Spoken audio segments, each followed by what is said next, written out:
state, this is my team.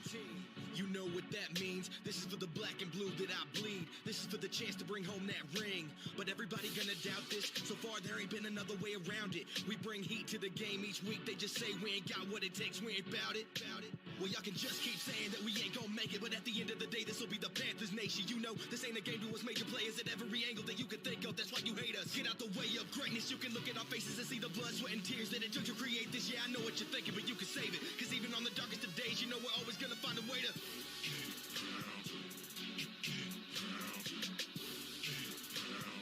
tell them what we gonna do. We gotta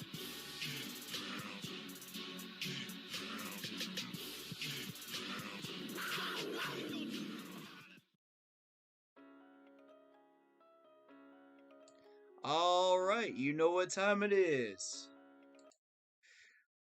Welcome on in. It is good to see all of you. And again, not the result we wanted out of this game, but you know, we'll take it.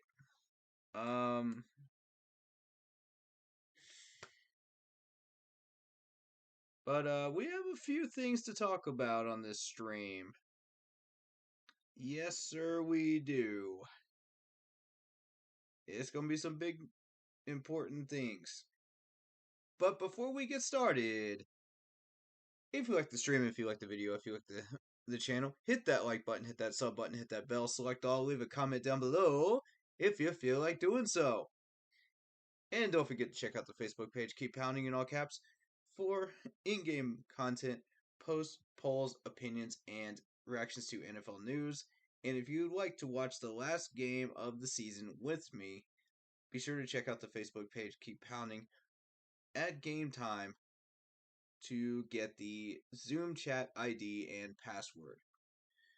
Alright, let's do this. So we got Anthony Rochelle in here. We got our YouTube partner David Kesha in here as well. Appreciate you, man. And I have huge news before we do anything Panthers related. I just heard from Carol yesterday, our other original Panthers partner for the channel. She's doing okay. She's healing up. You know, I don't want to talk about too much of what she's going through right now, but let's just say it's been a rough ride for her, but you know, I'm still praying for healing for her, and I'm just glad she's okay. You know, I haven't heard from her since April, and thank the blessed Lord she's okay. Alright, so that being said, we're gonna get out of the positive realm here and go into the nitty gritty.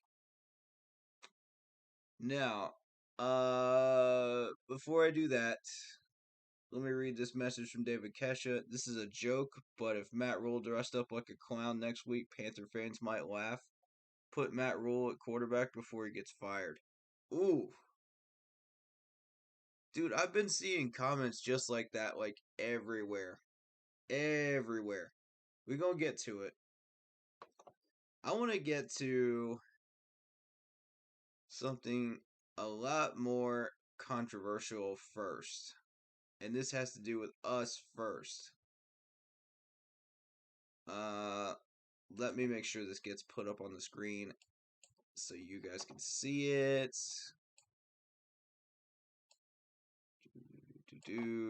And what's up, David Screws? How you doing, man? Shout out to you.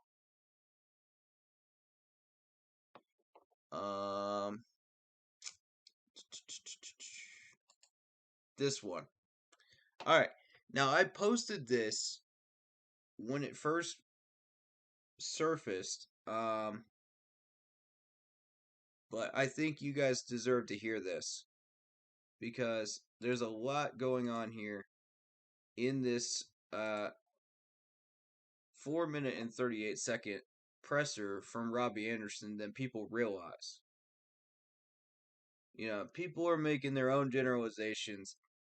Let me tell you what the truth is as I pick this thing apart. All right? And this has to do with us, the fans. Once we deal with the fans, then we're going to deal with David Tepper. Okay? You're going to hear from Tepper in a minute. Hey, Robbie. Just with Matt saying that the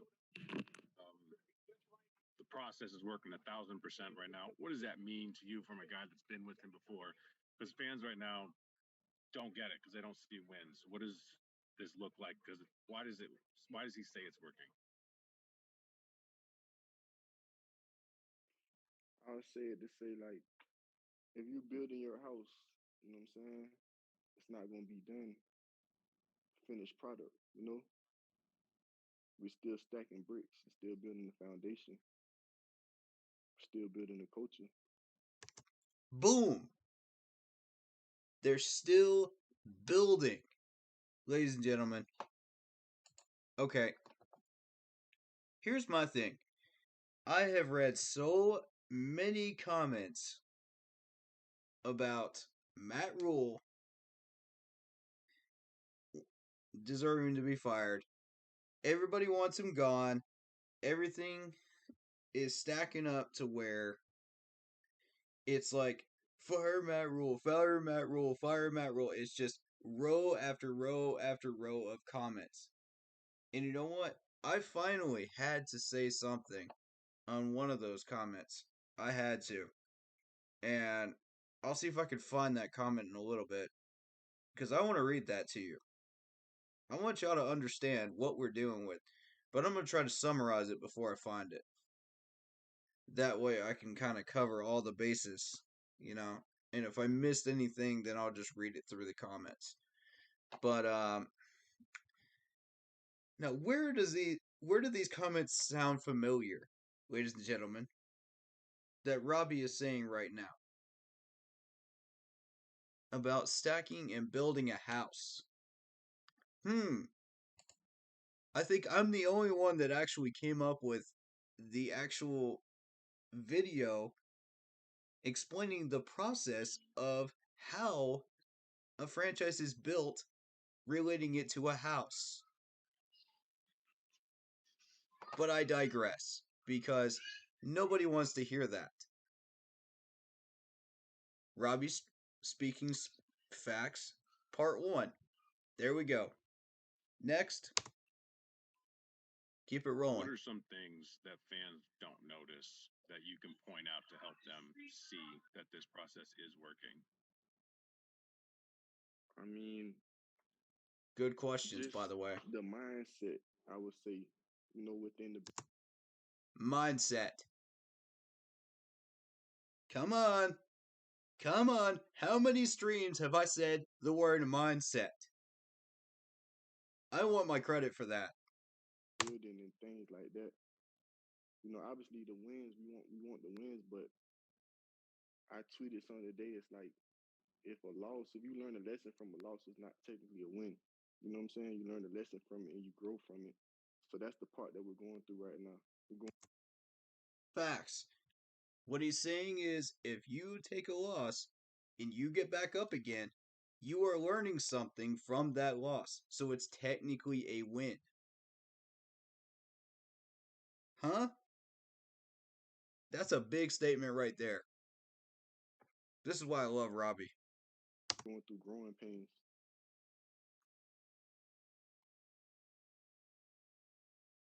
All right, any more questions for Robbie?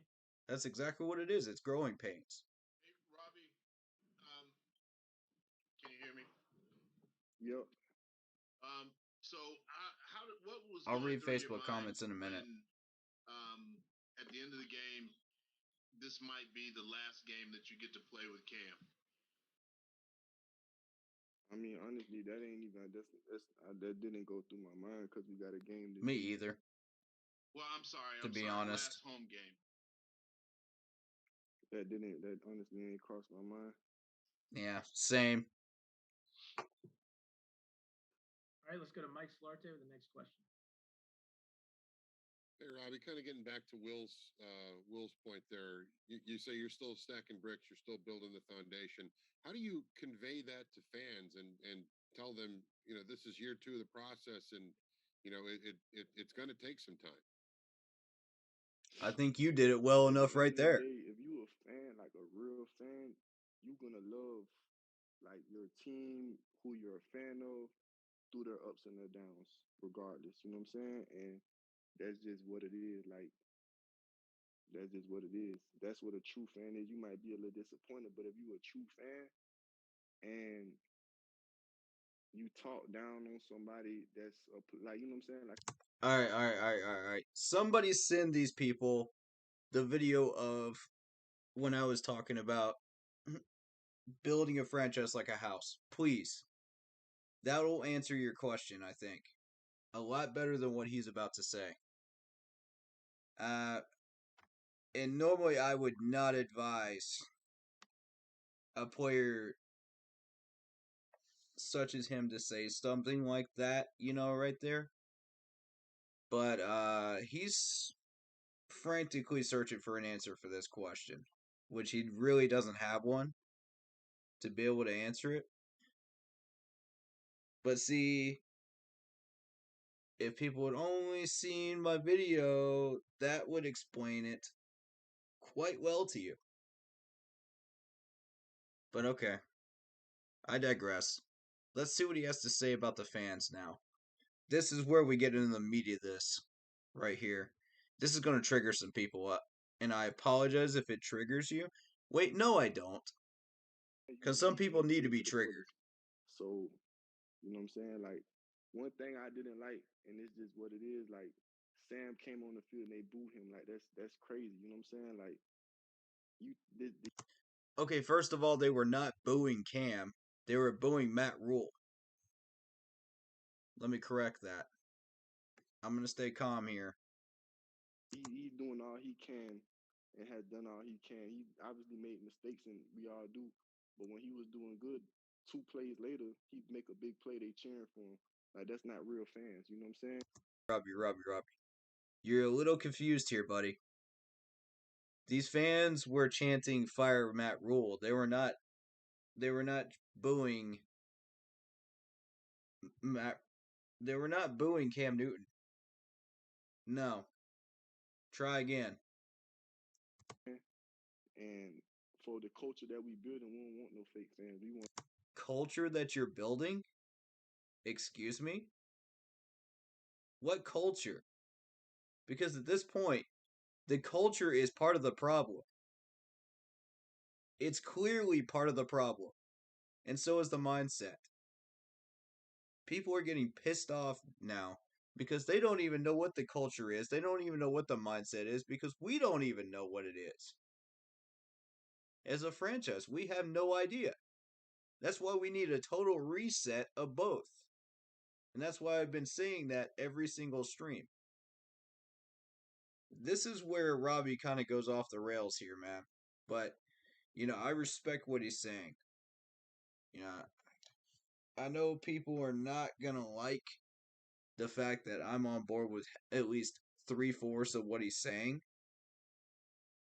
The thing is, like, when I posted this, I legitimately thought those boos were for Cam Newton until I understood that they weren't after reading all the comments.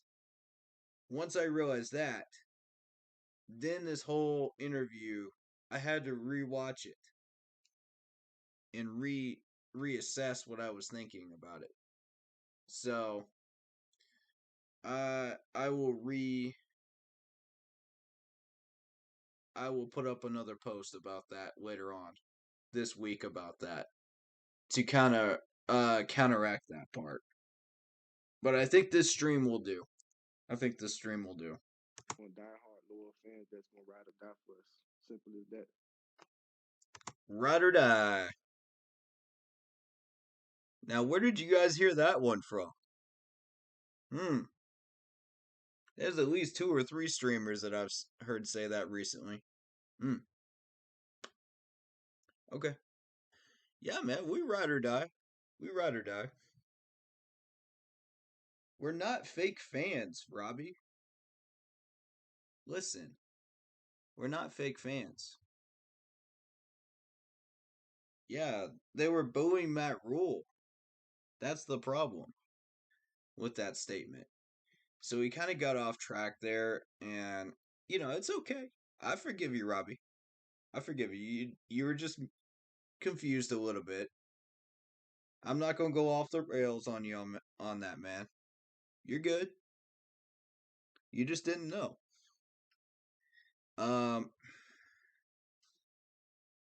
but yeah, the fake fan thing. I don't like this whole true fan versus fake fan thing. Like, I never have. Like, as far as I'm concerned, either you're a fan or you're not a fan of the team. One of the two. And everybody's got their own opinions, whether whether they're good or bad. And people in the fan base either like them or they don't. It's that simple. There's no such thing as a true fan or a fake fan. Like, get that nonsense out of here, man. I don't. I've never agreed with that. But okay. I'm not going to trash you for that mindset, Robbie, but, because, like, millions of other people have had that mindset, in fan bases around the world. So it's cool. Not a big deal. And plus, I'm not here to trash fans just for no reason, okay? I'm not going to throw players under the bus for no reason. I'm not going to throw coaches under the bus for no reason. If I do it, it's out of tough love and to show them that they can be better. This channel is different. This is a different breed. Like, I'm not here to just trash people and not come up with solutions. I don't understand why people still want to be like this in the fan base. I really don't understand it. Just a trash.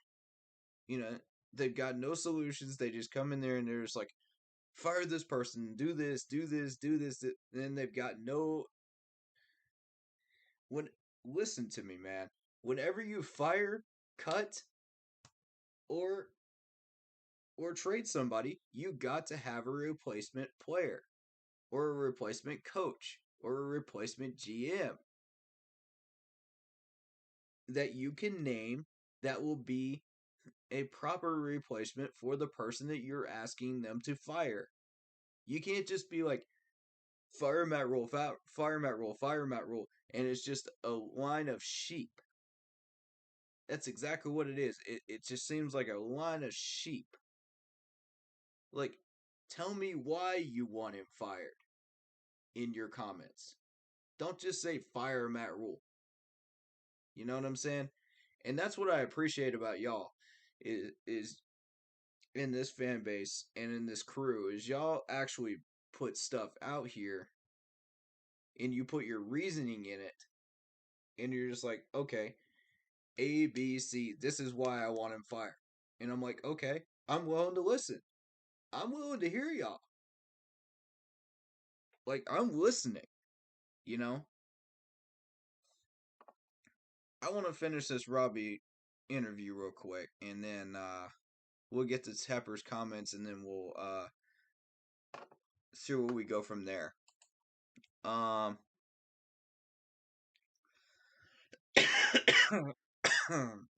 Excuse me. David Kesha says us Panther fans deserve better than this trash. Okay, here's the other problem. We're expecting too much as a fan base out of this team. Look at the success versus our expectations every year. I'm serious.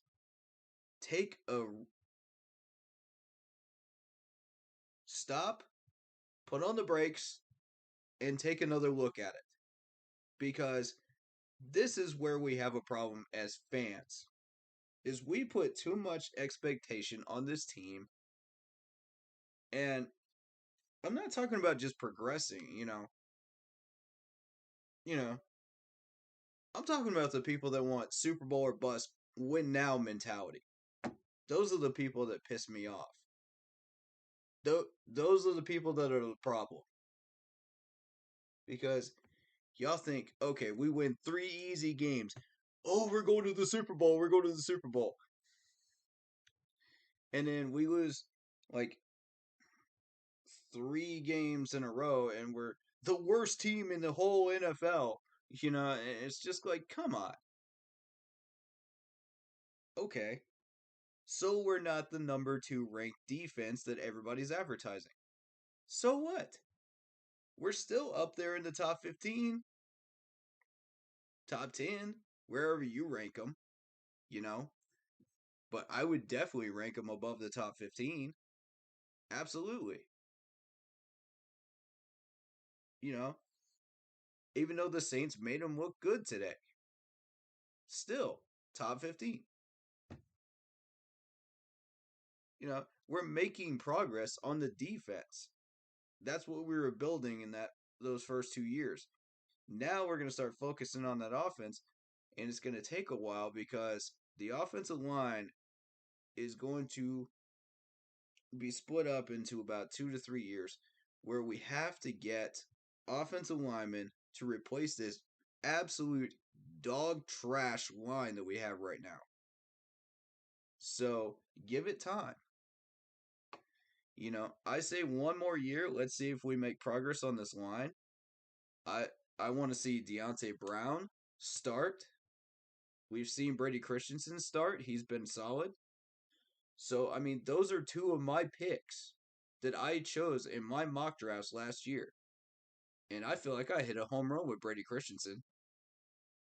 Did I or did I not? There you go. And he was 3rd on my list on the mock draft last year. Just imagine if we keep going at this rate, 2 to 3 years into the future, we'll have an entire line set back up. Yeah, it's going to take some time, and it's going to be a bumpy ride. We're going to go through some rough seasons still.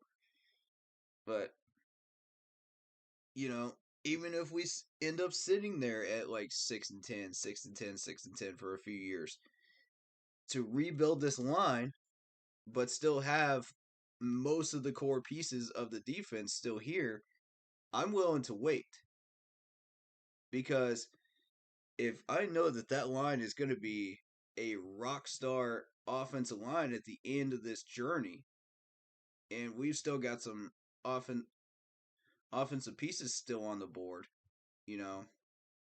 plus a lot of defensive pieces still on the board that we can use, and Phil Snow running it, I have complete confidence that Scott Fitterer will turn this team back around within that time period. But it's gonna take time. You can't just rush into it. Rome wasn't built in a day.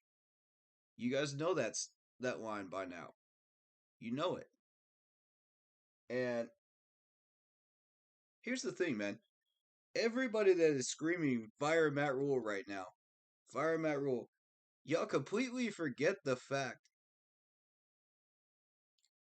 that he turned this defense back around within 2 years. This defense was average at best. And that's putting it gently. Our run defense was atrocious. Our pass coverage, rough. So what does Matt Rule do? He goes out and he picks up all these players, man. He goes defensive. So the focus in these first 2 years has been defensive, yes. But we've got a lot of work to do. But all the people that are just like, win now, and fire Matt Rule, what have you done for me lately, are saying, well, we're just going to conveniently forget that we have a better defense now than we had in the last 2 years. We're just going to conveniently forget the fact that DJ Moore has been quietly racking up yards this year. We're going to completely forget the fact that Jeremy Chin has been consistent this year. We have like half a dozen consistent players that have been racking up tackles on defense. We're making progress. You may not see it, on the scoreboard, but we are making progress. And I've read the stats out to you guys every week of where we're making progress. Yes, we still have a ton of work to do. It's, this is just a drop in the bucket of what we need to get done. But we're getting there. And I feel like if we keep pushing and keep building those bricks, we can get there. So the reason why I'm okay with Matt Rule for one more year, maybe, as an experimental year, is just to see, can we translate that progress to the scoreboard? If we can translate that progress to the scoreboard, I think the fans will be, pacified for a little bit longer, for long enough that we can get the help we need on the line, the help we need in certain areas, on offense, and a new offensive scheme, a new offensive coordinator, something that works. And there's a lot of experimentation going on in the first few years. That's what happens when you bring somebody in. You're not guaranteed to have success right out of the gate. It doesn't matter who you are as an NFL coach, or even if you came from college, you're not guaranteed immediate success. Now, for all the naysayers of Matt Rule, here's where I'm gonna allow some stuff. I know y'all don't want to. I'm not happy with how he's doing press conferences. I'm not happy with some of the ways he's running our offensive system. I'll agree with that. I'm not happy with a few other things that Matt Rule is doing,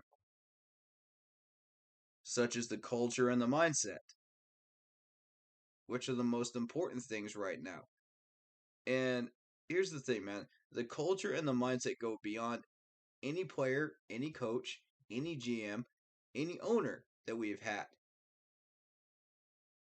That's a problem that is rooted beyond those things. That's what people don't understand in the fan base. They think we could just walk in there and be like, if we had the right owner, if we have the right quarterback, if we have the right... Stop. Change the mindset to winning, and winning consistently. Change the discipline to, I'm not going to put up with laziness. I'm not going to put up with slackness. I want these players to come out here and perform, man. You're getting paid millions and millions of dollars. You're not getting paid here to go to a dress rehearsal. This isn't a ballerina dance. Okay?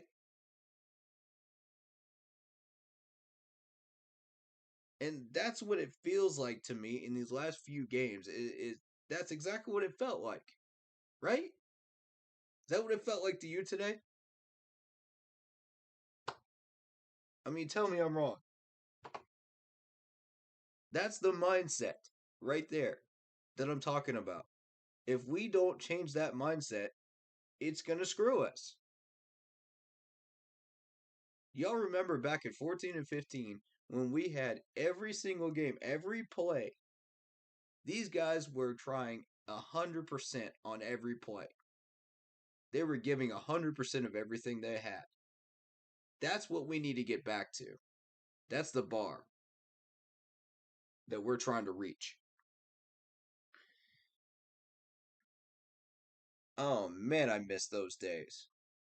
Because you knew exactly what you were going to get out of every player that came onto that field, every second, every play. You knew. You didn't have to guess. You knew. And that's what I want. That's where the mindset has to change in Carolina. We have to get back to that mentality as players. Now, as management, we have to hold ourselves accountable for every single action and reaction to every move that we make. Every draft pick, we have to make ourselves accountable as a franchise. If we do not, we are screwing ourselves for the future. Everybody wants to focus on just this year. No. No. If you want a consistent winning team like Green Bay, like New England, like Pittsburgh, you have to put together a team with a mindset of, I want to be a continual winner, and it takes looking into 3 years into the future, not just one. How will these moves that I'm making today affect this team 3 years in the future, 5 years in the future? You know what I'm saying? Not just one. You know, contracts matter. Mindset matters. So,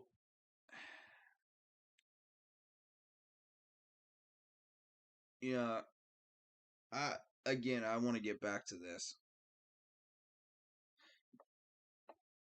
Well, the Saints have been kind of streaky, Daryl, like, to be honest. They've had their moments, though. I will give you that. They've had their moments where they've been really consistent and good out there and playing well, but it just, it never translated into like a Green Bay Packers or a New England Patriots, It was just more so, okay, well, we're a consistently winning team to where we can get into the playoffs. Yeah. But I think that's the first goal, is to try to become that team that is consistently making the playoffs. Then we can go from there. That's the first goal. And setting those goals is important. And this team has no goals. No goals whatsoever. Find me one. Legitimately find me one. And that's what's frustrating to me.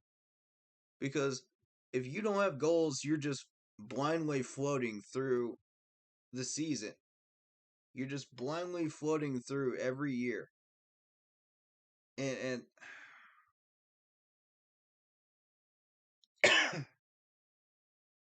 Matt Rule says, okay, well, we're going to go 1-0 each week. Yeah, you can't do that in the NFL. Okay?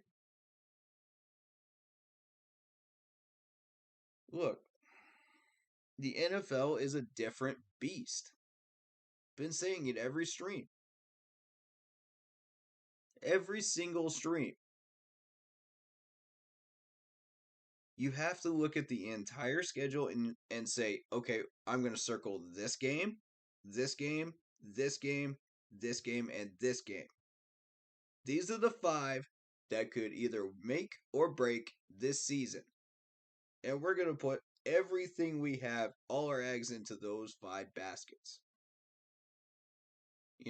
And just take care of business everywhere else.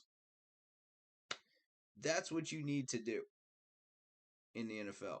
You can't just sit there and be like, oh, well, we're going to be 1-0 each week and expect that strategy to work. It doesn't. It doesn't. 2 years in a row now, we're still 6 wins. 5 wins, technically. We should be 6. Excluding that Vikings overtime game that should have never happened. That should have been a win for us. Anyway, my point is, you have to have a clear set of goals in mind, or you're not going anywhere. Point blank, period. All right, so let's hear Robbie's last bit of this interview. Let's see what he has to say. Let's go to Will Pelagic. Robbie, you just kind of mentioned it a little bit with Sam, but with having the 3 different quarterbacks in this year, have you ever had a season where you've had to kind of adjust to 3 different guys who've been called on at different points in the season to have to be successful? All right, let me address this comment real quick from Daryl. Aaron Rodgers only had 1 Super Bowl. Yeah, but look how many winning seasons as a team they've had. As a team. It's not about one quarterback. It's not about one player. It's about a whole team. It's about a whole franchise going forward together. We have no chemistry. We have no backbone to stand on. And Pamela's in the chat. They started off good. Do they even say keep pounding in the locker room, I wonder? Oh, yeah, I'm sure they do. Leadership and leading by example. Exactly. Leadership and learning by example. That's the subject today. It really, really is. Because when you hear David Tepper's comments, you have to go, okay, well, I have 0 confidence in this person. I have 0 confidence in that person. And it's just like, okay, well, we're here now, I'm not trying to upgrade that, sorry.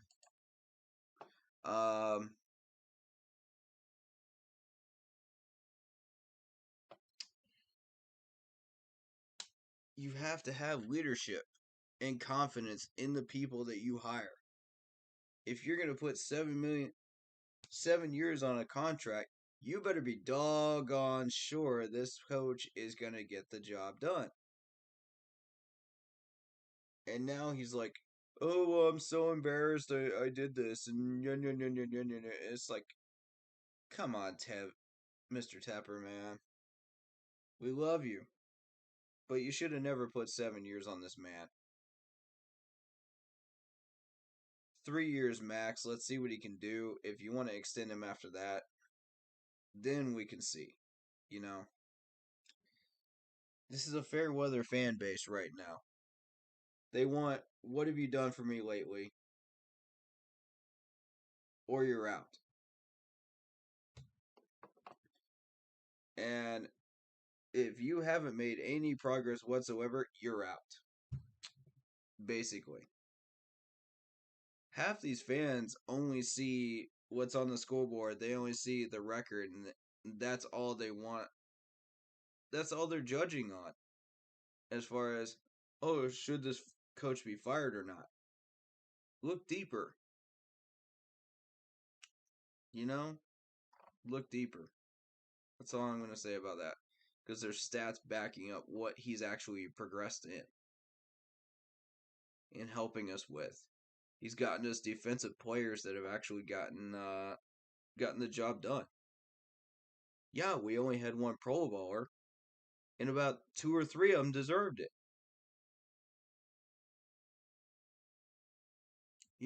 I would have given Reddick a Pro Bowl vote. He deserves to be in. How about Jeremy Chin? He's been consistent all year. Come on. Give these guys some love. No? Okay. Yeah, I don't think I played a full year with like the one quarterback the whole year since I've been in the league. How difficult is that? I think it's just it's difficult if you let it be difficult. It's a decision, you know. Mm-hmm. It's a mindset thing. I would say it's just about Mindset. There's that word again. There's that word again, y'all. What I tell y'all? the extra work and the extra time you put in, the dedication of building that chemistry and all those things, so you don't Yes, skip a sir. beat, you know, and staying ready so you don't got to get ready, and you know just adjusting to it, and you Chemistry. That's something we don't have as a team. We don't have chemistry. The defense has chemistry, but where's the rest of it?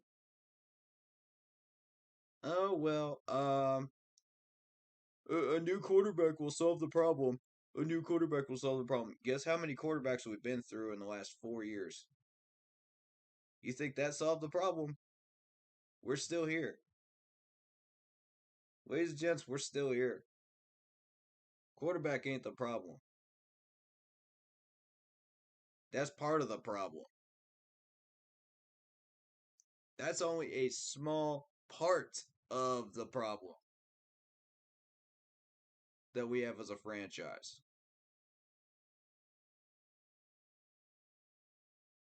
The offensive line needs to be fixed first. You cannot protect your $10 million Cam Newton quarterback, you know, without an offensive line. You know, your precious Cam Newton that everybody thinks is the guy that's going to save our franchise. Yeah, that worked out well. Next. Any other brilliant ideas? No, we finally got to take this seriously now? I hope so. Because I'm done with this, man. I'm done with the experiments. At what point are we going to take this franchise seriously? you would never know, like you would never know like what's going to happen, so you always got to be ready. With MailChimp, you can guide customers along the path to... I think we've spent enough time on this Robbie Anderson interview here. But, you know, my point being that you gotta have leadership. You gotta have all of these things in order for this to work. If you don't have them, if you're missing even half of those things, leadership, confidence, etc., you're already in behind the 8 ball. It's the NFL. The NFL does not wait for you to catch up and finally grow a spine. The NFL does not wait for you to finally get your mindset clear. You know, as a franchise and finally do something. No, the NFL says, we're going to run you over like a 10-ton truck until you get it right. You're going to finally figure it out. I mean, look at the Browns. How many years did they go through this process? And look at them now. When they change their mindset, how they do things, and their culture, look what happened. They're still in the hunt for the playoffs as we speak.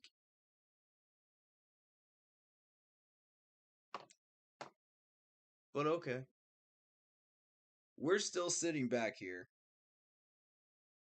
You know, That's one of the few teams that have not adapted in the NFL. And it frustrates me to no end.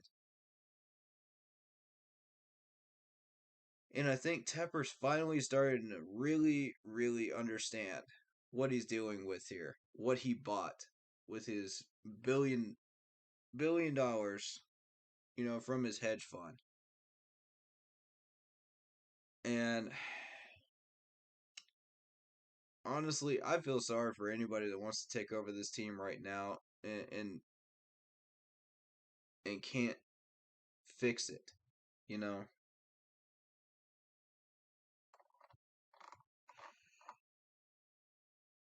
There's just got to be a way to change these things, man. Otherwise, we're not going to get anywhere. We're going to be here at the same place next year.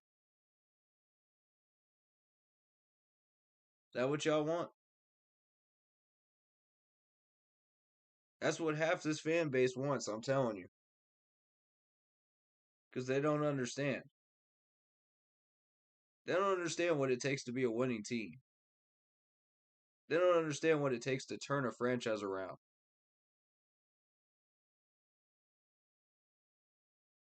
They don't understand what it means to be a competitive team. And there's exactly the problem there. Because y'all are so spoiled from 14 and 15, y'all just can't stand it when we can't win anything.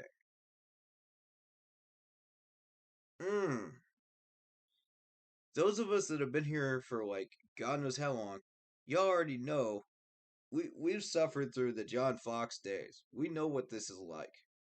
We're braving through it. This is nothing to us. In my opinion, the Fox days were worse. That's just my take on it. But some of you might disagree.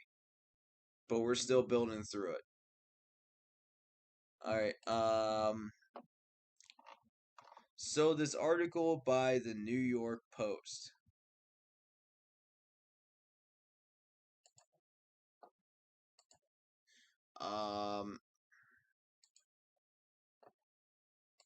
Hold on, let me get rid of these ads.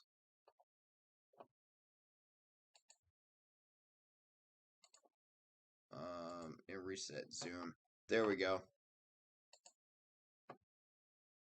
Okay.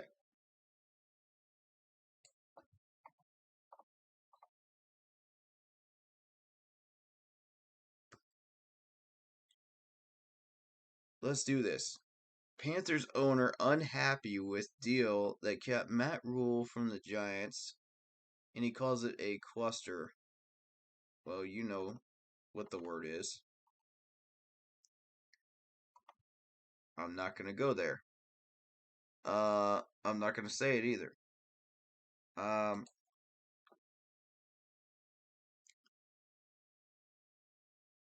According to the report, Panthers owner David Tepper is unhappy and embarrassed after giving Rule a 7-year, $62 million pact to thus far go 10-21.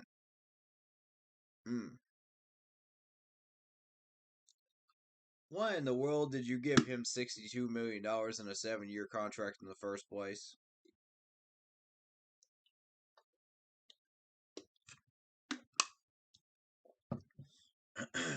Everybody complained about this when we first started out, that you don't give a college coach 7 years. Secondly, you don't pay him $62 million. You don't know what they're going to do. They're fresh out of college.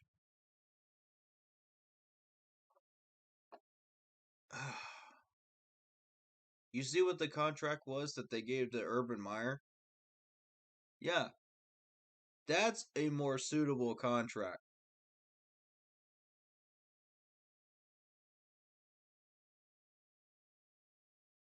Oh, this is big. If you're a baseball fan, listen to this. The record is the same as Joe Judge's in his Giants tenure. and their second seasons have been similar in disappointment. There's also a baseball player named Joe Judge, but his career was amazing in contrast. But we're talking about the Giants coach, Joe Judge here.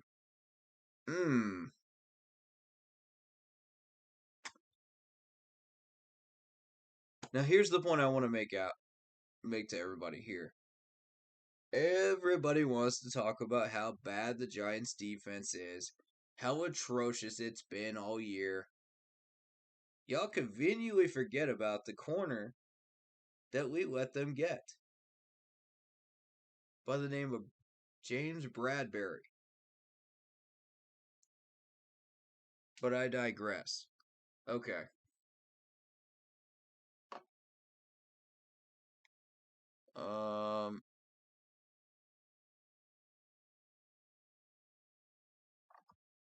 So let's see what else we can get out of this.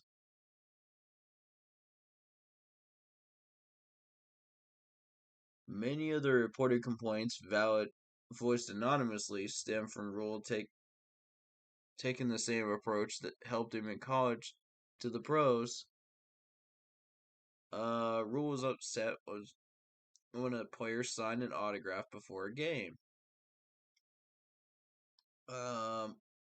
He says he micromanages everything that touches football and has built his staff and roster using plenty of Temple and Baylor connections, programs he guided to prominence. Alright, here's my problem with Matt Rule. You can't just go into the NFL, pick out a whole bunch of players just like it's Madden, 2020, and pull some people out of the New York Jets, the worst team in the NFL, and expect to do better. I mean, really? Really? It's the Jets.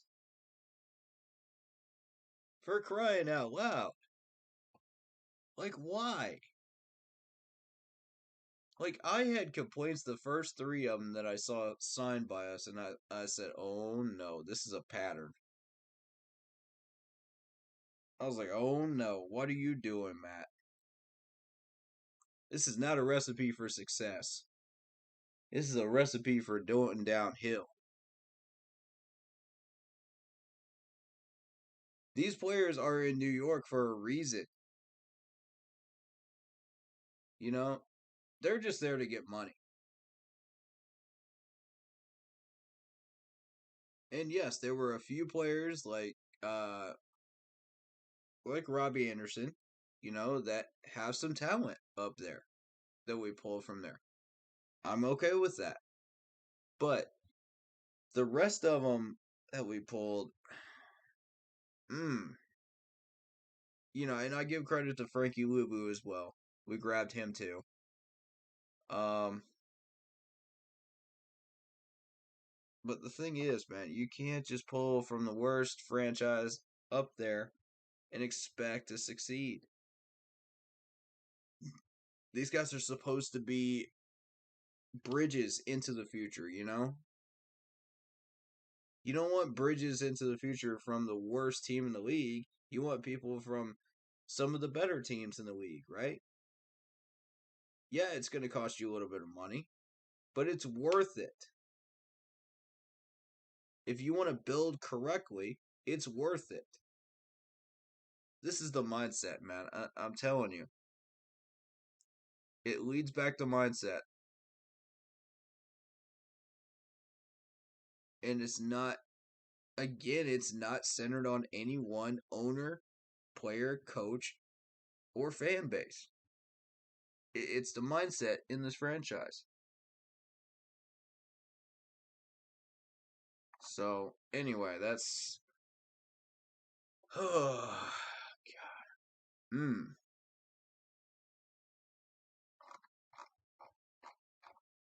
Alright, I think we're going to open this thing up to chat and everything else. Anthony, your thoughts on all this, buddy?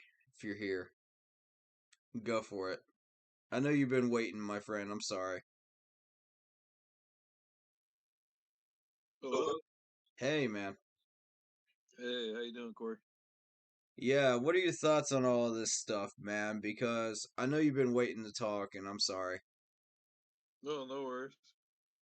I've been sick, and I haven't gotten a chance to stream on Thursday, so I had to unleash my thought process here to everybody. Yeah. I know you'll understand. All right, so what are your thoughts here, man? Go for it. Um,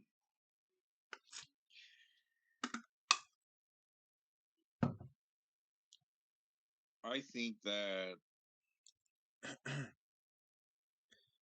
knowing that I wasn't gonna like this, but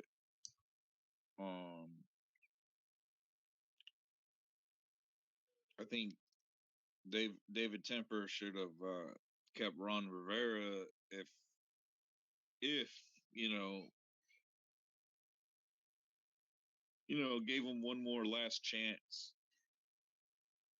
Mm, that's a whole another subject that I'm not going to get into. It's I just had at least a half dozen problems with Ron Rivera, so I got yeah. royally pissed at him.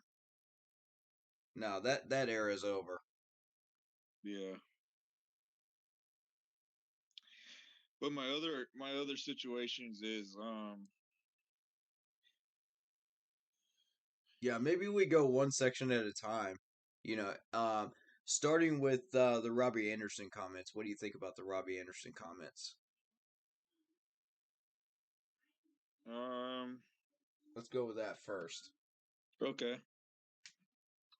It's a lot to digest here, guys. Really. I mean, he kind of makes sense, but in a way, there he has no say because he's a player, and I wouldn't say that. You know, I support this player speaking up. You know. yeah, but he's to a point like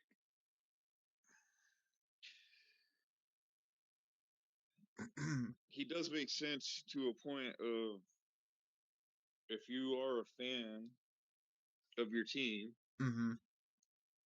you will stick with the good and the bad, That's true. That's true right there. And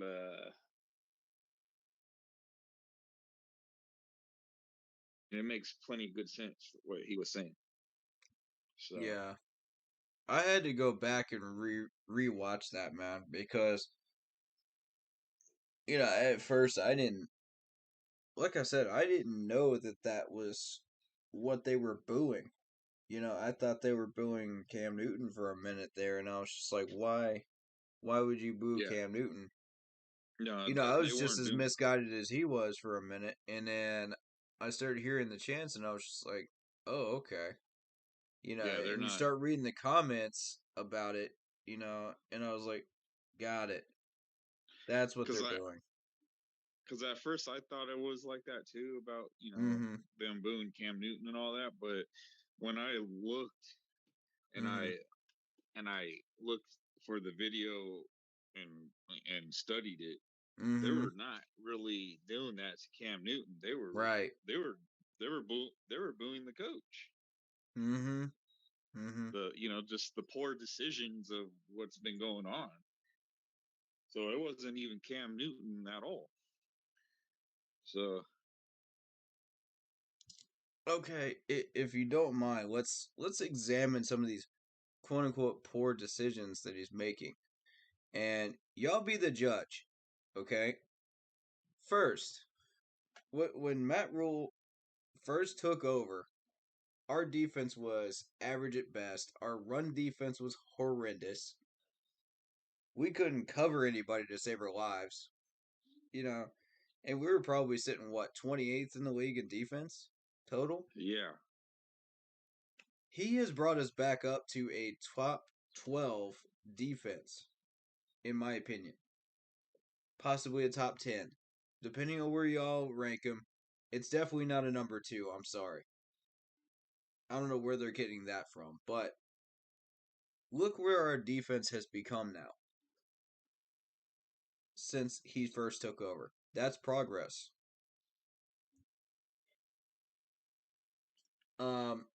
Secondly, the offensive line. We drafted 2 offensive line since Scott Fitterer took over. That's progress. That was both him and Scott Fitterer working together right there. I think it was more so Scott Fitterer, but still, I'm going to attribute it to both. That's progress on the line. Now, granted, that's a drop in the bucket, but it's still progress. It's going to take a few years. But once you see the final product at the end of the road, yeah, it's there. Next thing. Matt Rule has tried everything he possibly could, to fix our quarterback problem. He's brought in, they try to get Stafford, they try to get Teddy Bridgewater, which was my suggestion at the time, but I thought Cam Newton was going to be the starter, so I thought, okay, well, Teddy Bridgewater's a backup, that's great, Literally, I didn't know that they were going to cut Cam Newton the next day. So there you go.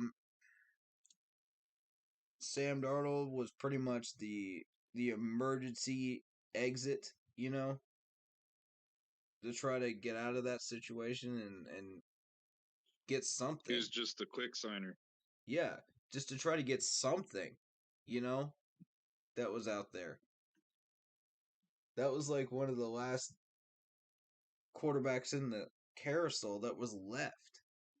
That had talent, that could help us, that fit our system. So, I don't blame him for making the trade and making the move.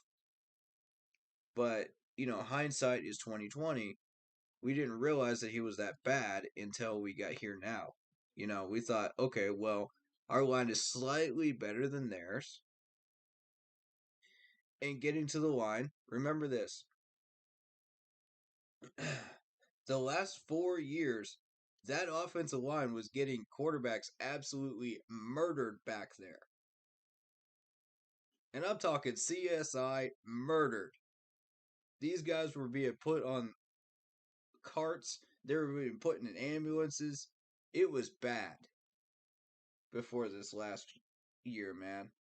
So all these signings that he did, these are bridge guys, to get us into the future, to help us survive until we can build a line. And I know it's not spectacular, but now I'm starting to see kind of the picture here. It's going to take a while. I know a lot of Panther fans are not going to like that, but if Matt Rule could sell that, it answers that picture. So getting back to the quarterbacks, Can I tell you something about this? All of that is progress. You may not see it on the scoreboard, but it's all progress from the last 4 years. All right, continue. Can I say something, Corey? Yeah. So. What's up, Stephanie? How you doing? What I'm trying to say too is, David Tepper should have just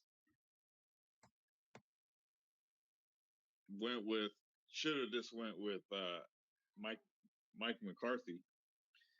Just my opinion, and give it a shot.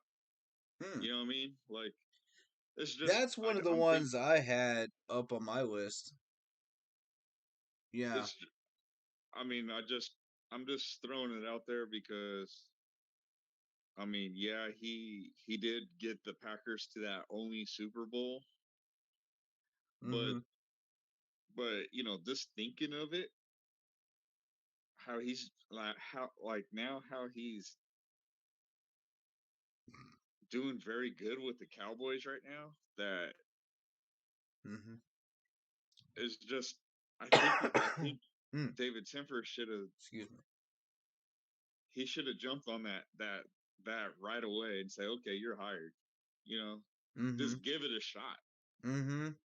Mm-hmm. If and it doesn't work who out, it knows? doesn't work out. But the guy's a seasoned veteran, and he's had Yeah, Super Bowl experience.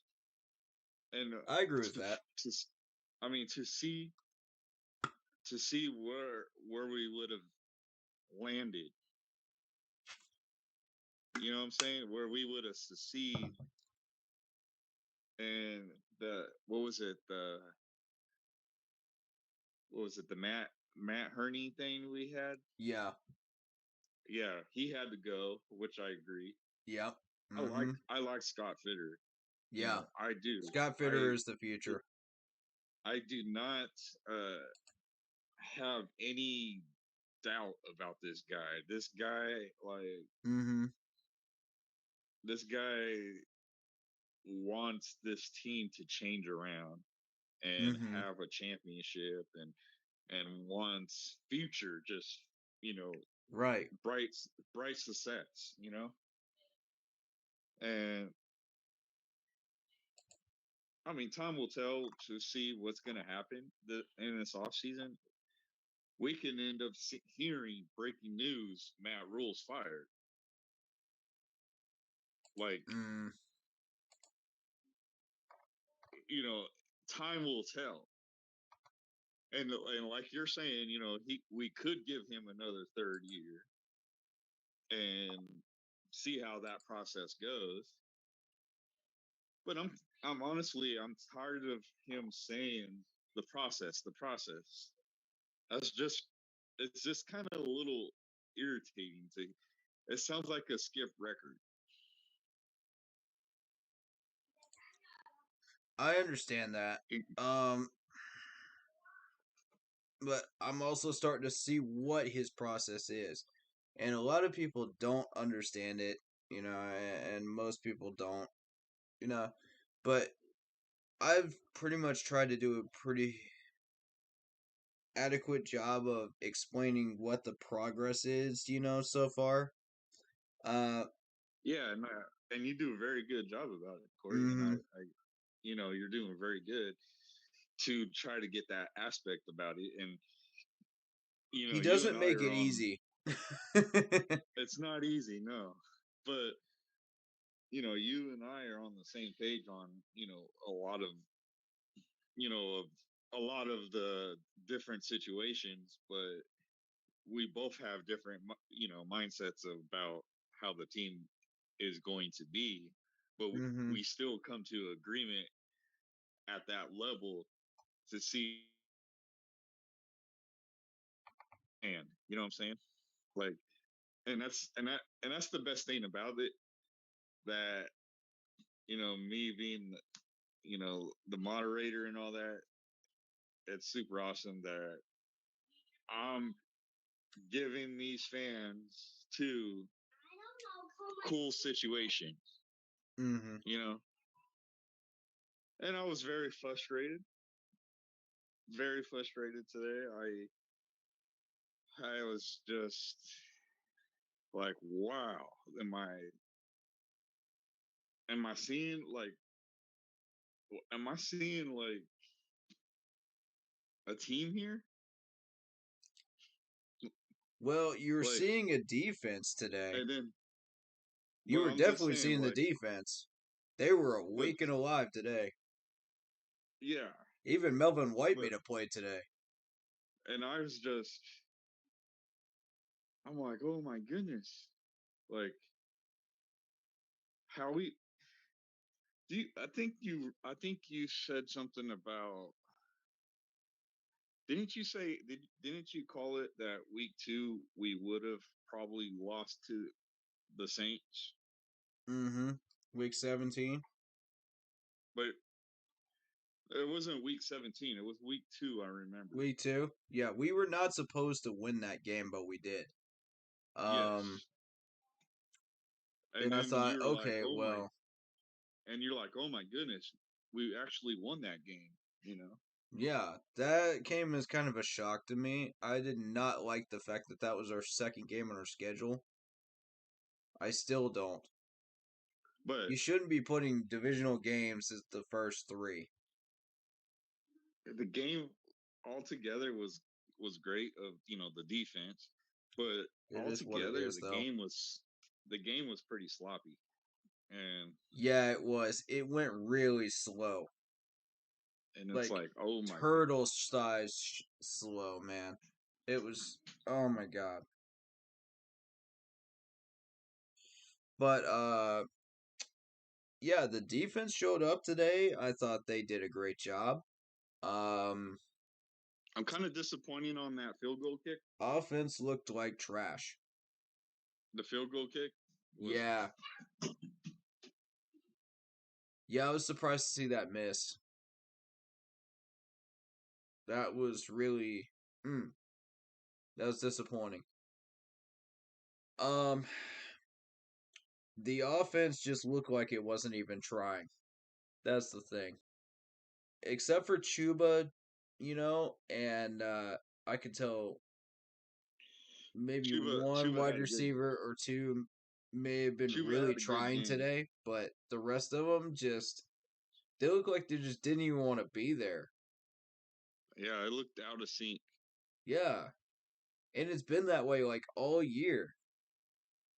Like there's no chemistry. So here I'm gonna say something too. Mm-hmm. So if Matt Rule is putting these guys through a little, wonder if... Okay, let me put it to a situation. Wonder if some of these players are getting kind of frustrated with this guy. A lot of the talk from the locker room that I've heard is that, they still support Matt Rule. I haven't really heard any complaints. But there's been a few anonymous sources that, with chipping in some stuff for that New York Times article. But again, that's the New York Times, and it's liberal run. So take it with a grain of salt. Not that there's anything wrong with that, I'm not trying to turn this stream into politics or anything, but yeah, the New York Times has been known to fluff the truth a good number of times. So that's just... Who's that coach in Michigan? Harbaugh. Jim Harbaugh, right? Mm-hmm. Okay. Hear me out right here, Corey. And okay. Hopefully you don't kind of make fun of me about this. No. But no. I want to. All opinions are welcome. I kind of want to put this out. Mm-hmm. So wonder if he end up going to the NFL again and gets hired to the Panthers. What would your opinion on, like, in your opinion about it? Your thoughts? I like his coaching style. I like how he does things. I like his discipline. But his success rate, that's the problem. Even in Michigan, his success rate, as of recently, hasn't been spectacular. But he's rebuilding, so give him time. Yeah. But I mean, I know when he was with the 49ers, it didn't end well. But of course, you kind of chose the wrong franchise. Let's be real here. The Niners aren't going anywhere. So, you can make temporary success with the Niners, but I mean, after you get fired, they go right back down to the bottom again. So, so what about what's the Seahawks coach again? Pete Carroll. Pete Carroll. Okay. I don't think he'll ever leave Seattle. Yeah, that's true. I don't think it'll happen.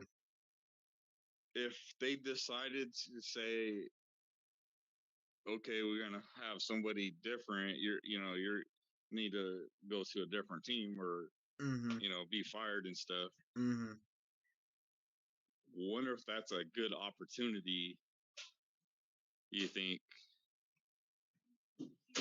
Nah, they're not gonna fire Pete Carroll. He's not going anywhere.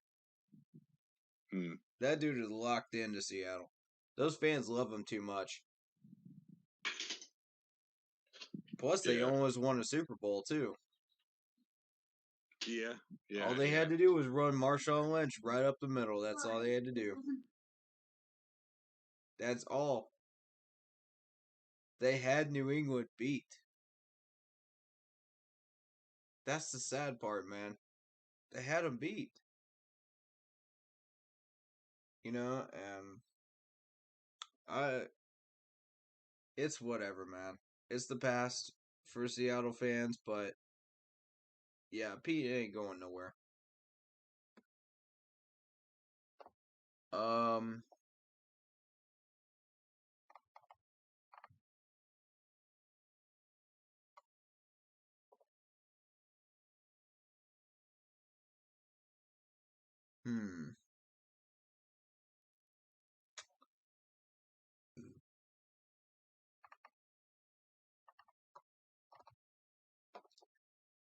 Okay.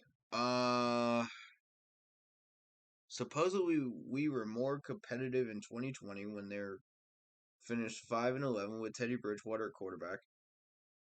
Which, I kind of like Teddy more than I do the rest of them now in hindsight. Because, yeah, he was making some of the simple mistakes, but at the same time, we were only losing games by like 7 points or fewer. There were like 5 or 6 of those games, and the average margin of defeat in 2020 was 9.2 points. And this year that number's gone up, but that's not the defense's fault. That's the offense's fault. In 2020, it was the defense's fault. Because we realized at that point we needed to fix the defense. Because it was just not quite there. Once we get the defense fixed, then the offense, fix the line, focus on that. And I expect an offensive heavy draft this time around. Is what I want. Again, it'll depend on who we cut, who we keep, this, that, and the other, but right now, I expect at least 2 offensive linemen to be drafted this year. That's just point blank.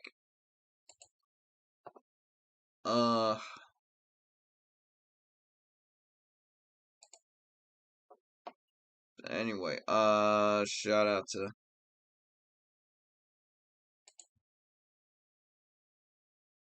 my partner Carol there. So thankful she's alright. Alright, see if we can find a box score here. Apologize for not having that up. There we go. This has been kind of a weird week.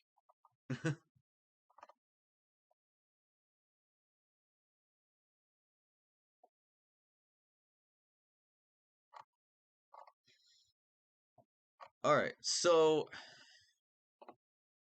let's kind of dive into this a little bit and just go position by position. So I think that's the best way to approach this game. Sam Darnold, starting with Sam Darnold, 17 for 26, 132 yards. And yeah, the one pick. Yikes.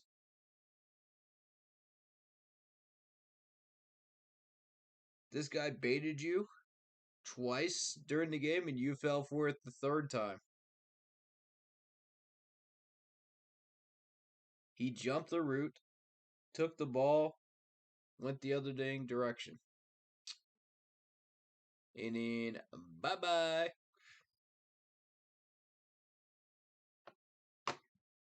Come on, Sam. Come on, my man, Sam. Don't do this to us, man. In under a minute, you throw a pick. Really?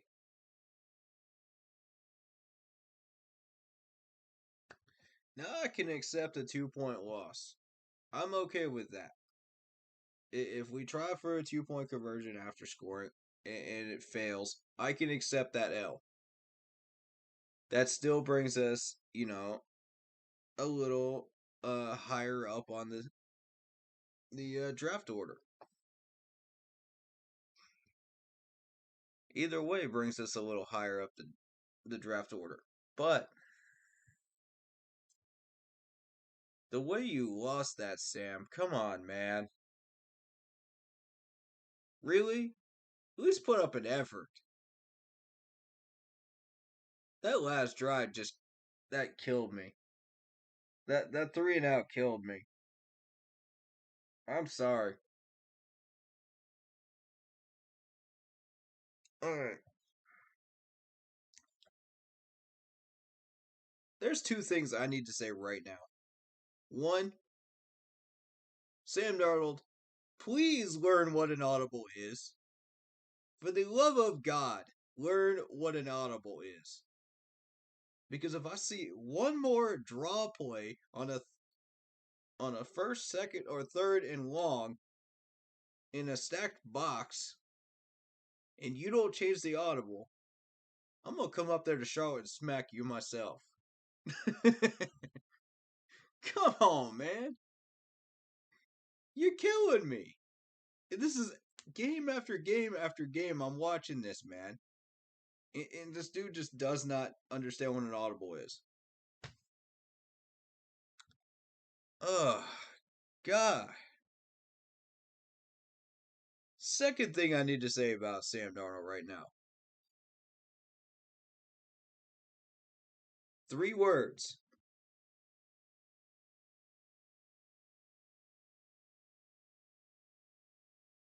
Okay.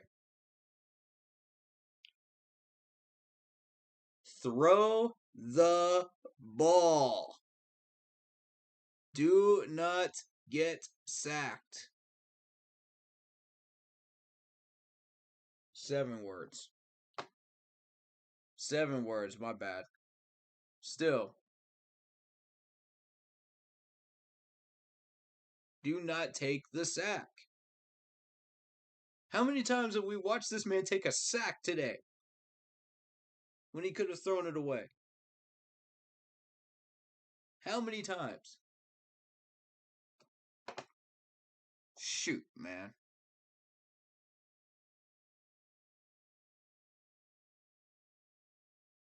Seven sacks today. 5 of those were on Sam Darnold. 5 of them. Yeah, that's right. I said it's 5.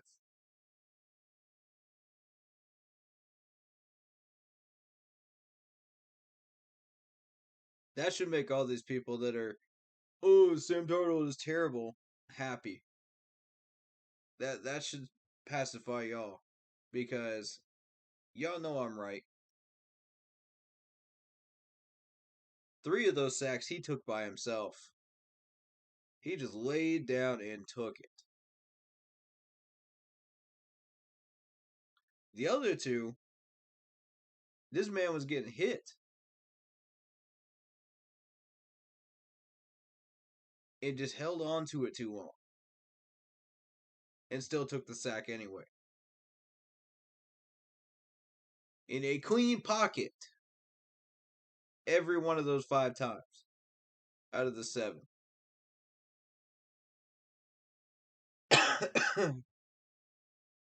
Now, the other 2 were on our offensive line. You can guess where one of them came from. I don't need to say this dude's name again. You already know who you are. I want him gone. I've had enough of Dennis Daly. Bye-bye. Clean out your locker. Bye-bye. This is getting ridiculous. This dude gives up at least 5 pressures a game and a sack.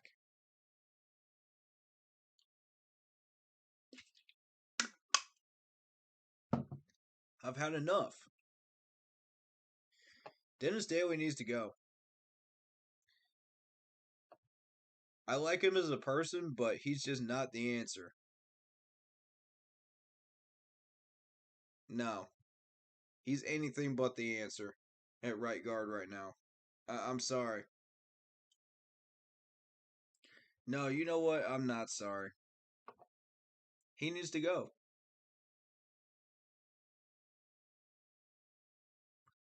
I have tried to be patient with this dude. My patience has run out.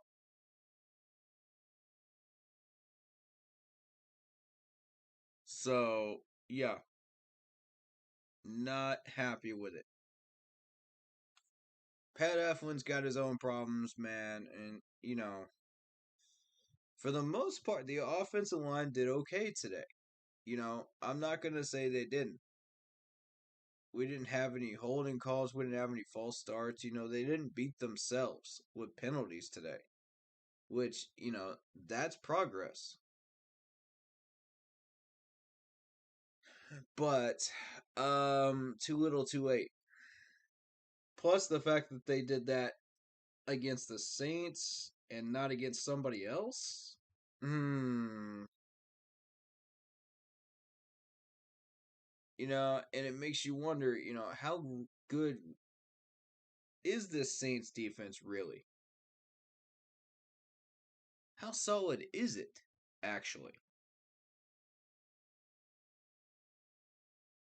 Well, the strength of the Saints defense so far has been the corners and the coverage today because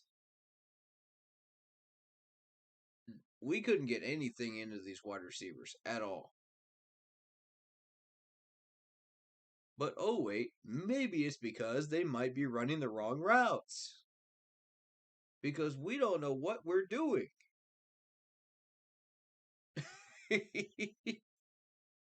We have no game plan.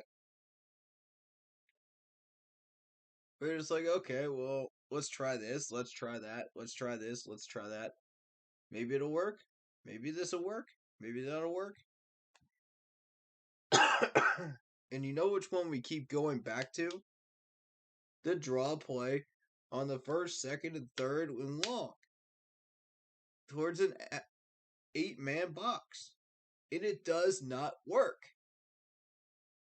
It does not work, folks.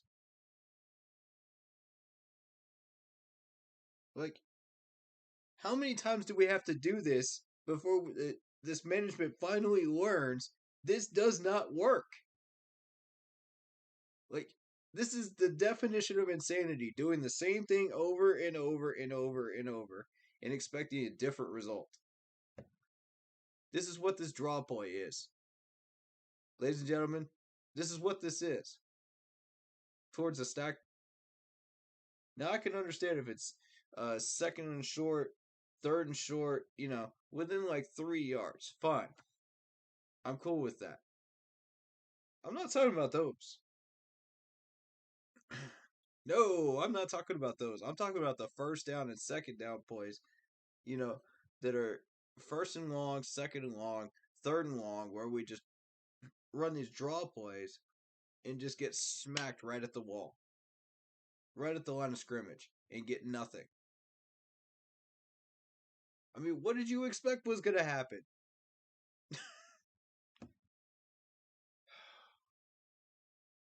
How many times do we do this per game and you expect different results? I don't understand it. You know, this isn't the John Fox days when we had Jonathan Stewart, where he was just plowing through people, or D'Angelo Williams, you know, plowing through people. Chuba doesn't have that power to get through an 8-man box. There's no way. There's no way. You literally have to be like a Levon Bell type, you know, to power your way through these types of people, man. Or a Jonathan Stewart type, and he just doesn't have that power yet.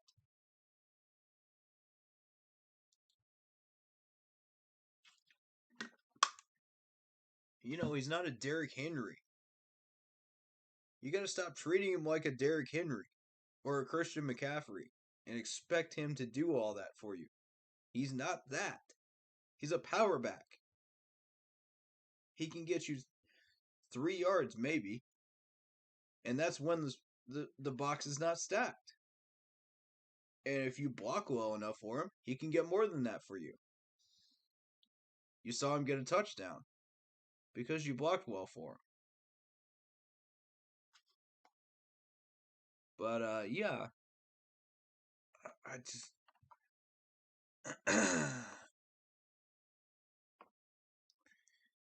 speaking of Chuba, 17 carries, 55 yards, 1 touchdown, 3.2 average yards per game. There it is, 3.2. Y'all see what I'm saying? I speak it into existence and it's there.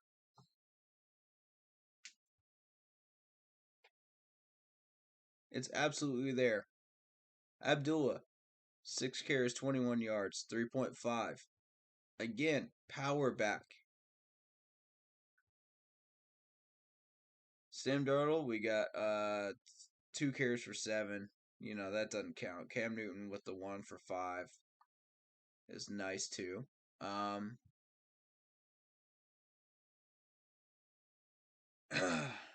But yeah,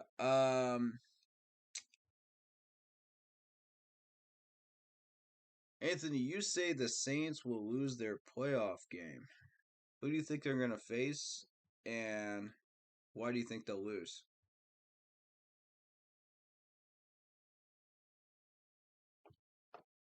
I saw that comment.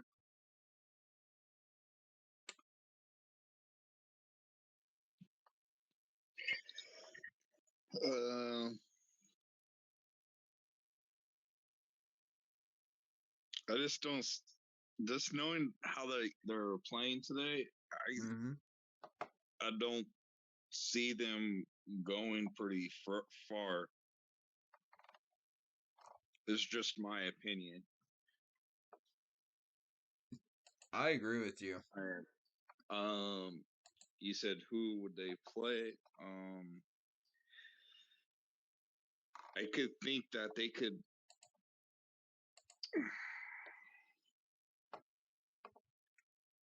Let's go ahead and plug some of these in. Let me get my thoughts in order here. Absolutely. I'm thinking Green Bay can actually beat them out.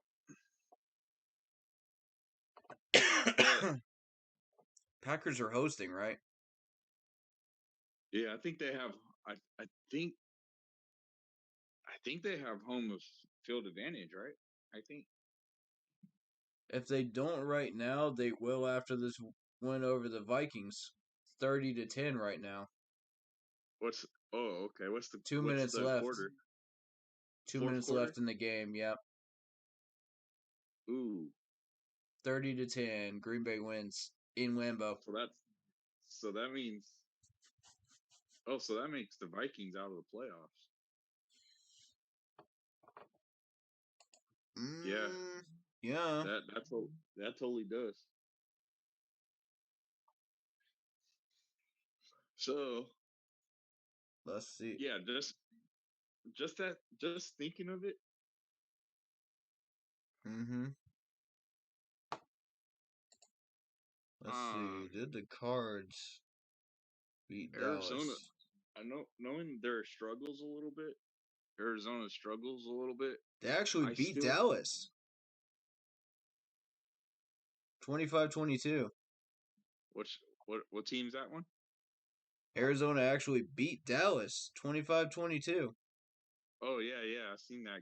I seen that game. That was surprising. I didn't expect that. Yeah.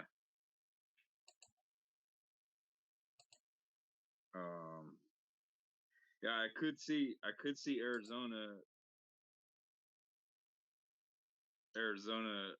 taking them out of the playoffs because I don't see Mm-hmm. New Orleans going. I don't see them going further. Honestly, Mm-hmm. I mean, what's your input on it? Do you agree Uh, with me or I disagree do. or? I agree. Saints are not looking very strong at the moment as contenders. Like, uh, I could The see only thing, Arizona beating them. I could see the Rams beating them. I could see Dallas beating them. yeah, that's what. Okay, Bucks yeah, and Green Bay. okay, So they're looking like the bottom of the totem pole right now of the playoff teams.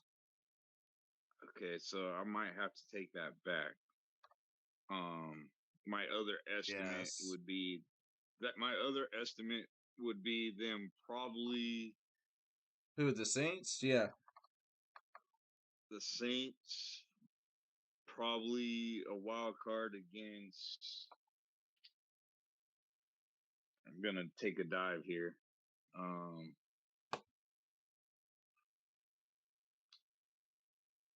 Probably playing a wild card game against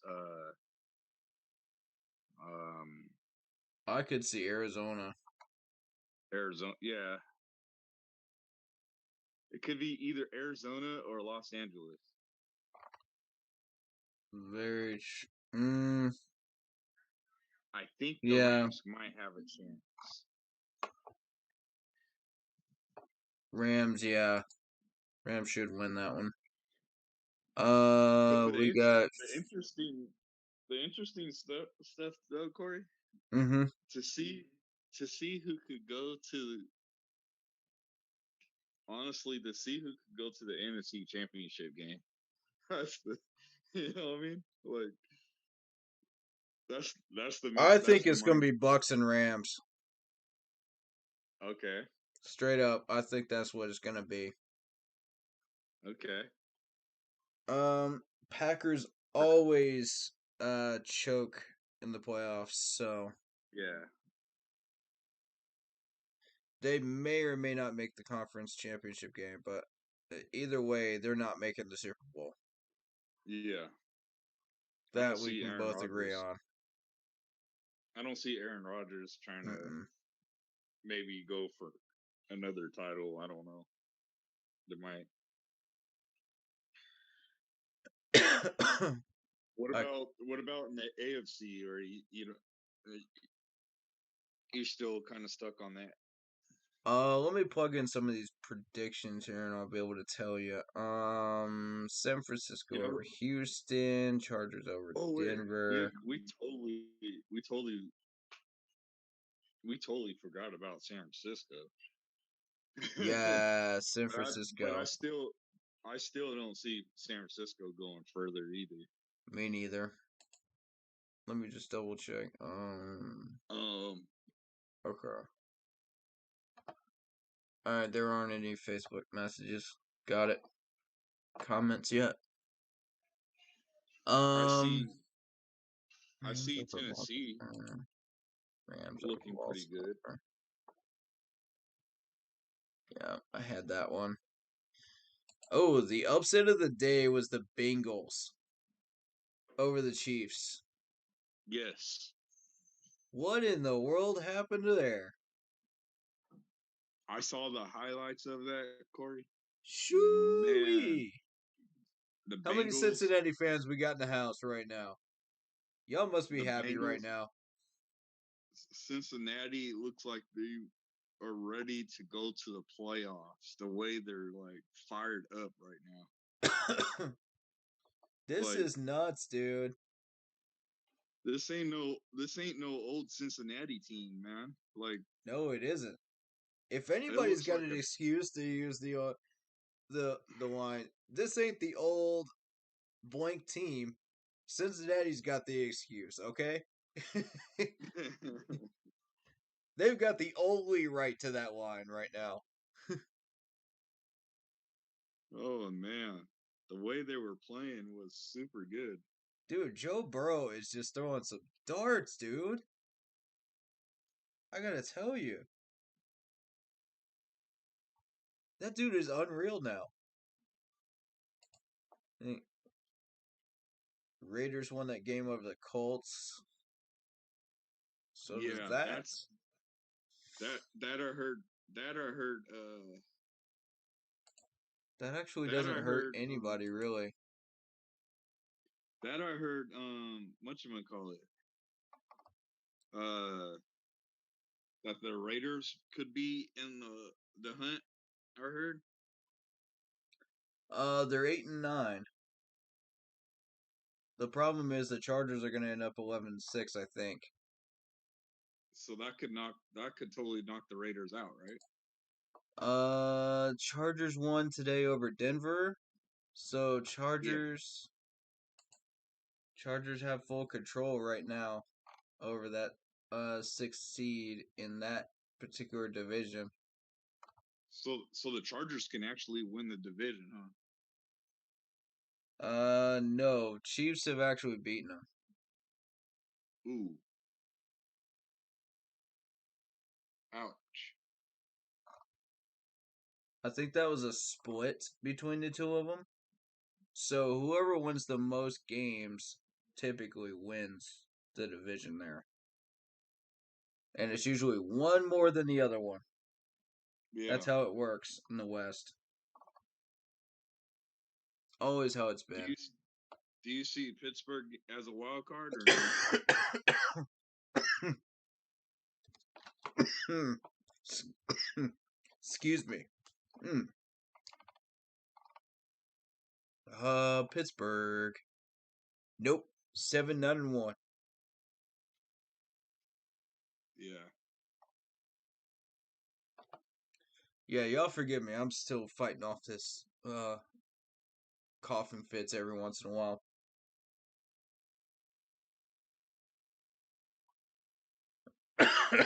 I'm good though.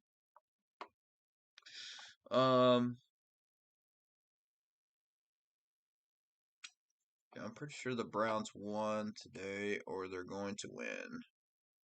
Oh, the Browns play Pittsburgh tomorrow. Gotcha. Yep, that's going to be a win for the Browns, I think. Seattle won. And I Saints heard this has won. been Roethlisberger's last game. Wow. I may have to watch a little bit of that if that's his last game. Because I got a lot of respect for Big Ben. So, my situation, Corey, is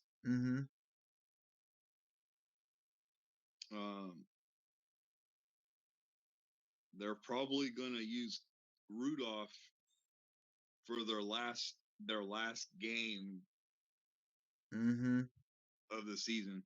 And see how that goes. Yeah.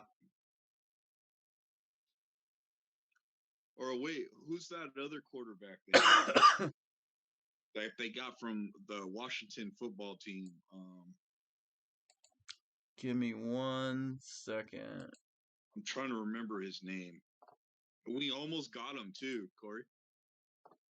Give me 1 second. We almost got this quarterback, man.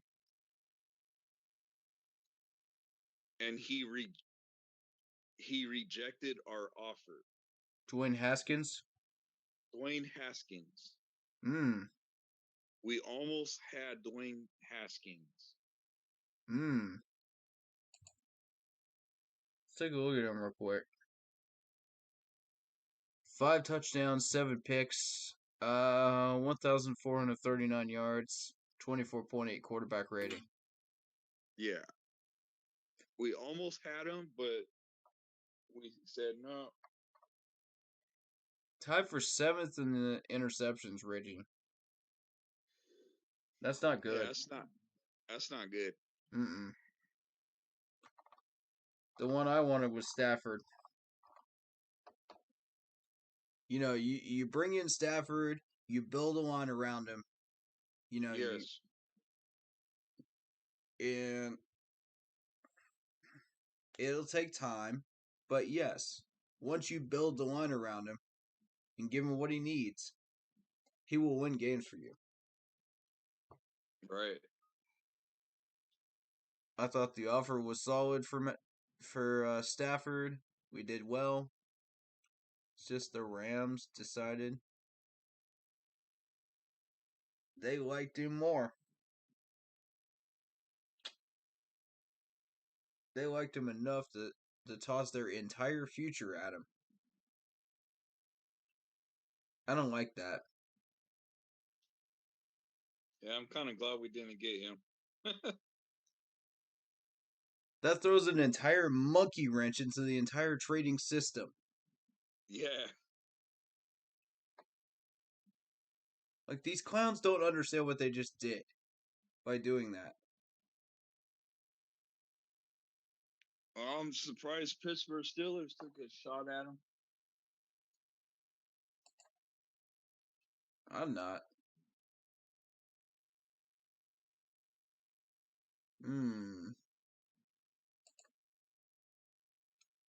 Here's the interesting one, man. Because the Buccaneers almost let the Jets beat them. Yeah. That was close. I was like, are you... I saw the score during the second quarter. I was just like, is this score real? Yeah, the Jets was having their way, man. I know. I was just like, what is this?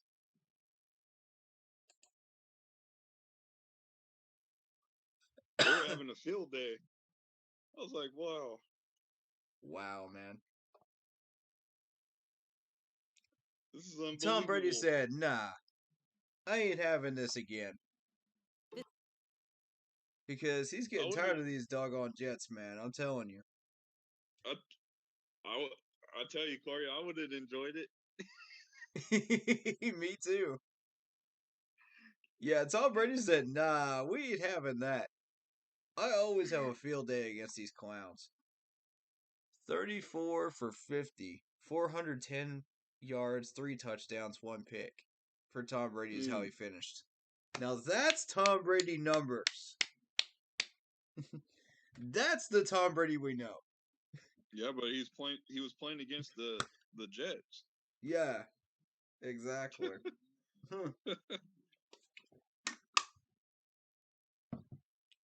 I was like, welcome back, Tom Brady. Where have you been? The aliens abducted him for a few weeks. 26 first downs. Yep, 467 yards.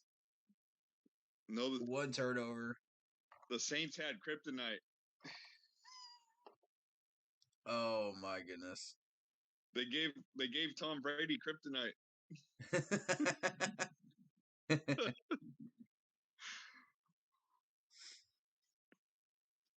Whatever they did to him, I want to know what that secret is so we can use it again next year. I don't care about using it this next game up, but next year, oh yeah, we need to know what that is. We need to know what your secrets are. Please show us your game tape. Can you just freeze this guy? Right? Carbon freeze him. We'll take anything we can get to where he doesn't carve up our defense. Let's say Mario Addison, come back to us for a while. Oh my goodness, man. Dude.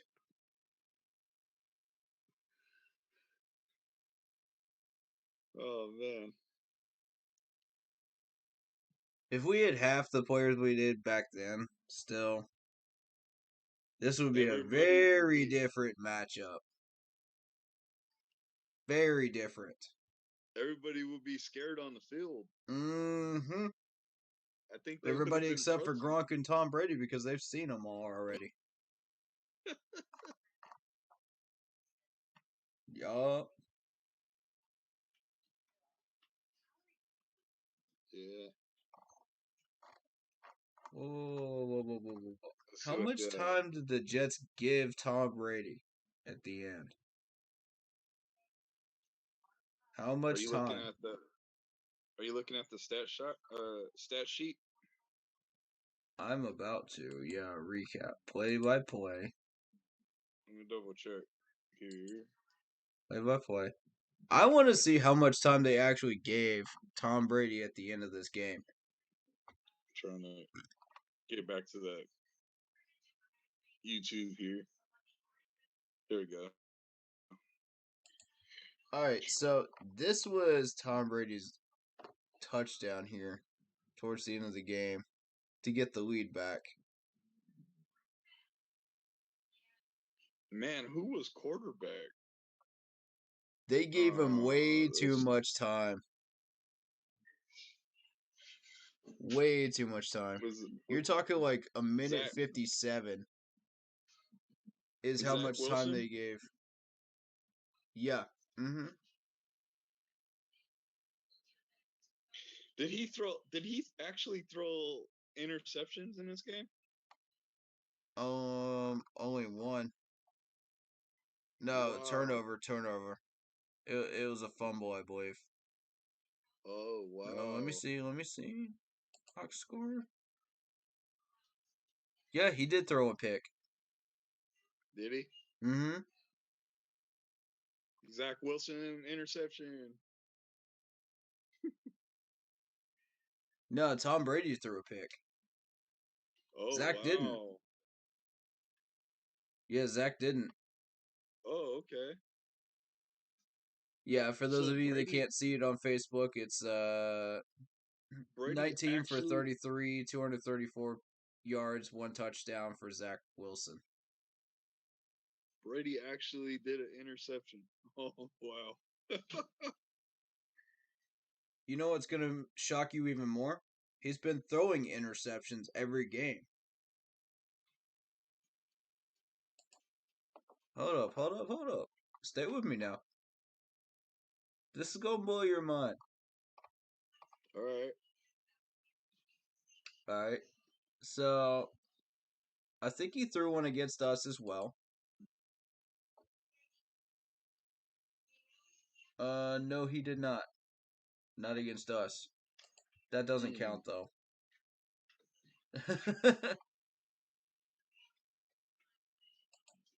All right, against the Saints in that 9-0 game there.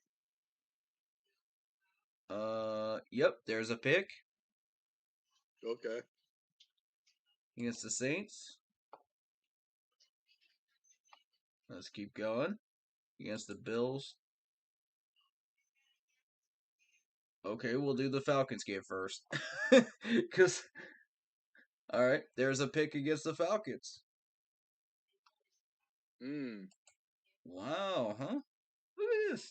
Look at this. Wow. Of course you expect one against the Bills as good as they are. That defense is spectacular. No picks. Brady actually did not throw an interception with the Falcons. No, he threw a pick against the Falcons. He didn't throw one against the Bills, though. Oh. You got the Colts game. I'm only going as far back as the Colts game. Because these are the ones that matter. Yep, there's a pick against the Colts as well. Look at that. How about that, folks?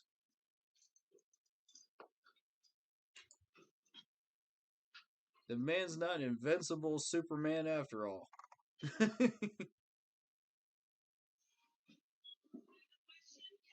Wow, Green Bay scored again, 37-10.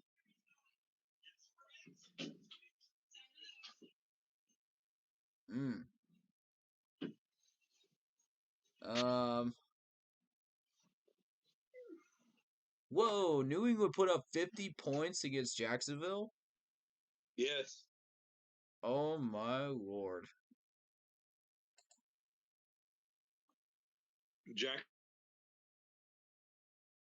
I realized that Jacksonville is that bad, but I didn't realize they were that bad. They got slaughtered today. Oh my god, I expected like 30 points or something like that, maybe 35, but I didn't expect 50. What?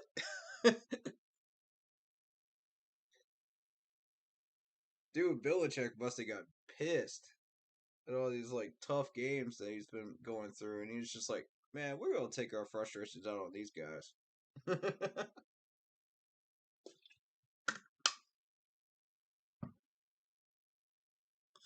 It's like, I need y'all to play a complete game for me. I'm gonna cheat a little bit. I'm gonna make sure y'all get 50. We're gonna set a record.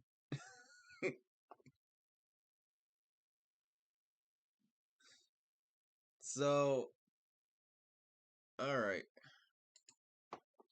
I think we got our choices locked in here. I'm fairly confident the Browns will beat the Steelers on Monday night.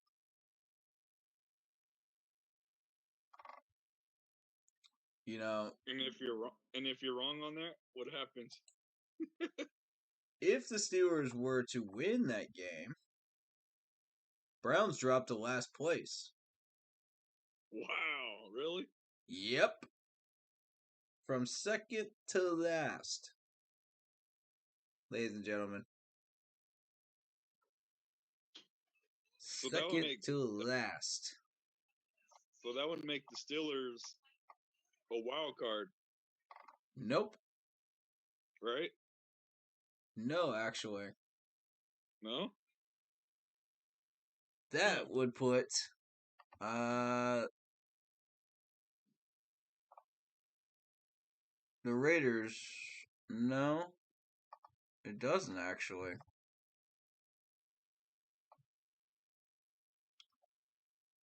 What the heck? Alright, Chargers are already sitting in the 6th seed. Okay. Patriots have 7th.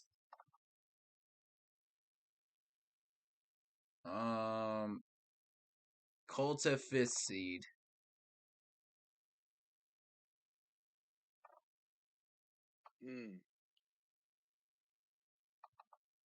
I'm trying to find who's number 8. Tennessee Titans. Tennessee Titans a division leader, I think. Yeah, Tennessee Titans are division leader.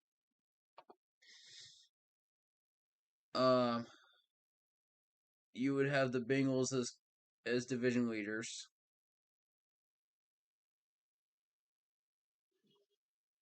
Oh, and then the Rams.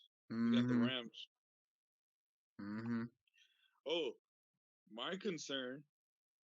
Right. Well, I wouldn't call it a concern, but my situation would be was that Philadelphia Eagles and the wild card over there? Mm-hmm. Is that what I see? No, they're out. 8 and 9. Oh, they're out. Yeah. Okay. So they got eliminated. Even if they had, they did win that game against Washington. I told you that Washington wouldn't sneak up on them twice. Yeah, I told you that wouldn't happen twice. Yeah, you There's did no say way. that. They're ready for it this time. Yeah, you did say that, Corey. I remember that. All right, so yeah, if Washington had won that game, they would be in the playoff fight as a wild card contender. But thankfully, the Eagles won today, so we don't have Washington in there. Yay! What's up, Randy? He says, "Who dat?" Respect to your Saints team today, man. Y'all earned that victory. Frankly, we weren't trying to get the dub anyway. We're trying to get a higher draft pick right now, but Yeah, we're trying to get the higher pick. we could get into the top 5. I don't know what this did to us. Let's find out. I don't know if they updated it on PFN yet. Let's find out. 6th currently, but of course, all of these teams haven't finished yet. But Oh, that bumped us to 6 pick. I believe so. If this is Oh accurate. wow. If this is accurate and they've updated it. Wow.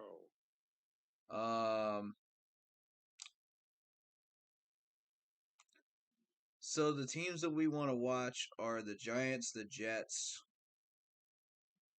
and Houston maybe. And see if one of them might win a game and help us out.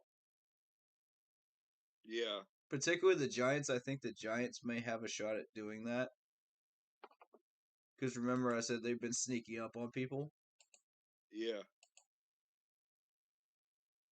So let's see Well, what the Giants are doing. It depends who the Giants have. They're playing Washington next week. And Washington, ooh. That Washington defense, though, man. Yeah, I don't know. But all they have on their defensive end is James Bradbury. Right. I mean, they've got a couple of average pass rushers, maybe. A little bit below average pass rushers, but, it's nothing to write home about. Right. If you want to, you can't really use our game against the Giants to accurately show who the Giants are or who we are, because we played a really, really crappy game against the Giants. Yes. I mean, it was dog water bad. It was that bad. So, it's not an accurate representation. If you want an accurate representation of how good the Giants defense really is, you want to match them up against maybe the Eagles, or the Washington football team here. So, yeah. So if that thing's accurate, we get six pick, right, Corey? For right now, yes. We still got one more week to go. Wow. Remember, we are going to take one more L, against the Buccaneers. Oh yeah. And the Jets almost helped us out today. Probably gonna get toast in that game. Can you imagine if the Jets had won that game against Tampa and slid out of the top 5, and that's how we get in? Are y'all serious right now? You mean if we would have imagine if that had happened? You mean if we would have made it to the playoffs?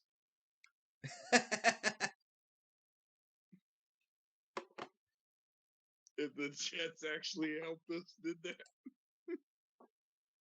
Oh my gosh. It wouldn't affect the Bucks record really that much at all. They've got full control over the South. Yeah. But it would help us in the draft order though. It would be absolutely magical. Absolutely magical. That would have been something though. Mm-hmm.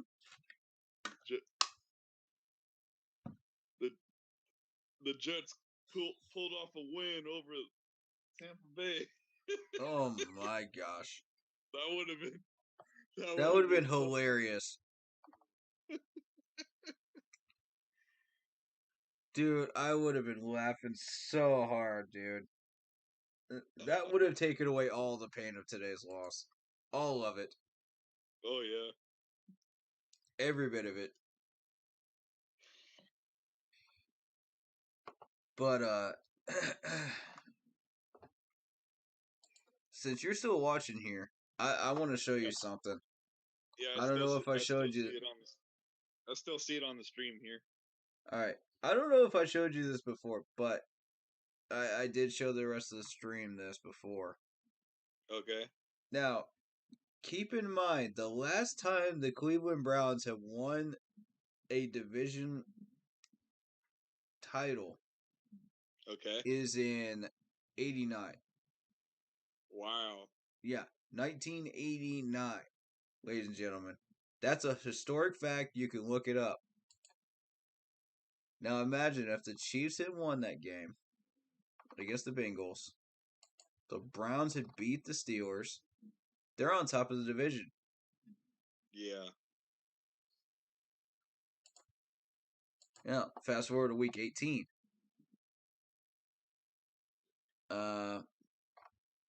And you got the Browns and Bengals battling it out for the division lead right here. There you go. And imagine the Browns win and they take the division by winning this game. Can you imagine how happy Browns fans would have been? Yeah. Oh my God. And they deserve it too. They've been through so much. So much. You think we've been through a lot? That ain't nothing compared to Cleveland fans. Yeah. Our frustration is just a drop in the bucket to these people. You know, we haven't been through the phase of I'm gonna leave if this team doesn't fix themselves phase yet. We haven't gotten there yet.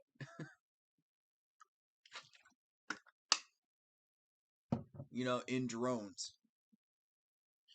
That's what Cleveland went through.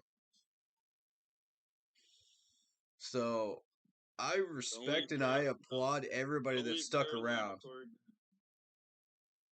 Huh? Don't leave Carolina, man. I won't ever. No.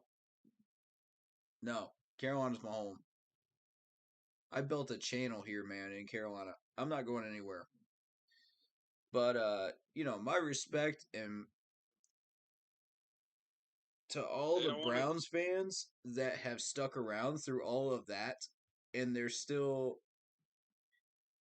just now enjoying the prosperity of the success. That's real loyalty for Browns fans. Facts. Congratulations, Browns. Cleveland fans. Dude, I got so much respect for y'all, man. Whenever I saw like a Cleveland sticker on bumper sticker on somebody's car, I was just like, I got mad freaking respect for you right now. You know that? It takes a lot of guts to ride that flag around. And ride that bumper sticker around. Yeah. And this was before they got their new coaching and everything else.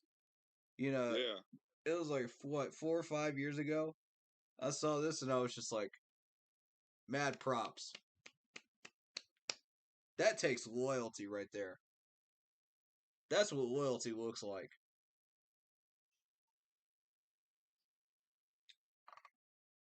You know, same with Dolphins fans. You know, they've been through it too. I would say also, I'm gonna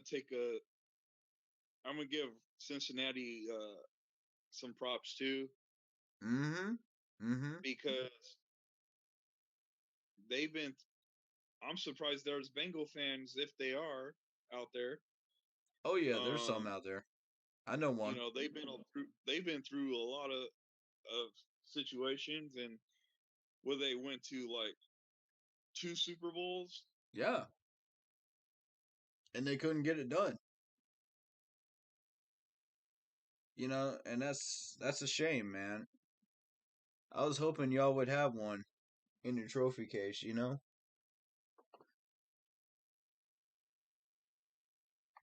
That's pretty wild.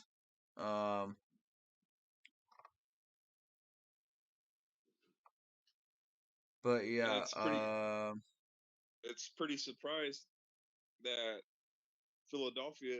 I'm also going to shout out for Philadelphia fans too, that you guys actually won your first Super Bowl. Shout out, you know. Mm-hmm.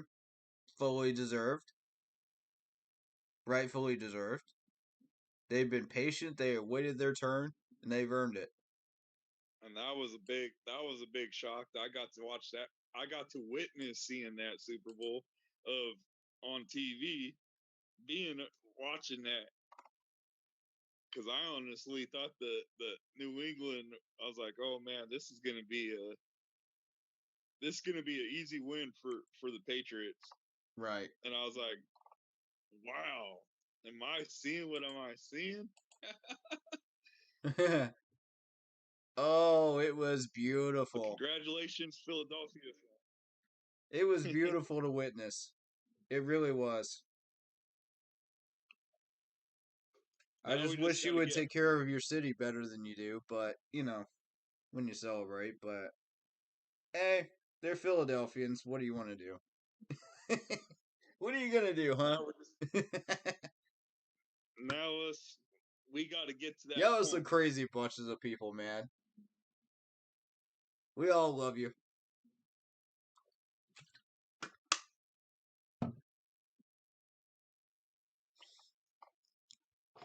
But yeah, I was gonna point out that Browns and Steelers playoff game last year. Did you see that one? Uh, Where the Trying to Browns remember. made their triumphant return against the Steelers and absolutely blew them off the map? Yeah, Dude,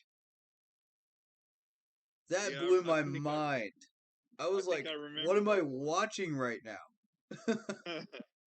Every single touchdown I saw them score, I was just like, who are you? It's like, I was who like, are you? What are you doing? I'm just like, go get him, go get him, go get him. Dude, you waited this long to get your revenge against the Steelers. Go for it, dude. Go for it. You have me fully in your corner. Score as many points as you like. As many times as the Steelers have blown you guys out, dude,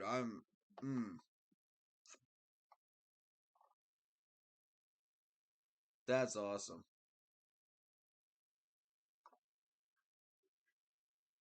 Ahmad Z says Atlanta's gonna upset the Saints next week. Really? You think so, huh? You think so, huh? Where's that comment from? YouTube. What makes you think that, bud? Okay. Oh, I see that. Because, I Atlanta is mean, the Saints' Okay. defense is good. It is really good. But it's not as great as everybody thinks it is. I think they're overhyping it a little bit. But I mean, it I don't is know. good, though. It is good, though. I'll say this because maybe Matt Ryan might put up some good numbers then. we'll see. Right now, I want to look at the Saints defense. I don't know. That would So I'm be gonna a make shocker. a point. The Falcons beating the Saints. That would be a shocker. On the road against their division rival. Yeah. Yeah. Trying to find ours. Wow. Oh, there it is. Okay. Would be a shocker. All right, so Saints D Yeah, it's pretty good, but it's not as good as everybody is advertising it to be. You know, consider this, you shut down the Jets, it's the Jets. Now, I'm going to call that Buccaneers game a fluke because Tom Brady got nothing in that game. Nothing. Now, I don't know what happened there. I would kind of like to rewatch that game and see what happened there. I'd be very, very curious to watch that game again and see what happens there. So if NFL Network, if any of you guys are watching the stream, please replay that game because I would like to see it. Just in case they happen to be. But gotta see that kryptonite. Okay, so they give up 20 to the Dolphins, and with us, you have to kind of take that in stride because our offense has been absolutely putrid. So, where they gave up only 10. Yeah. But if you consider our average lately on offense, it's not been great. At all.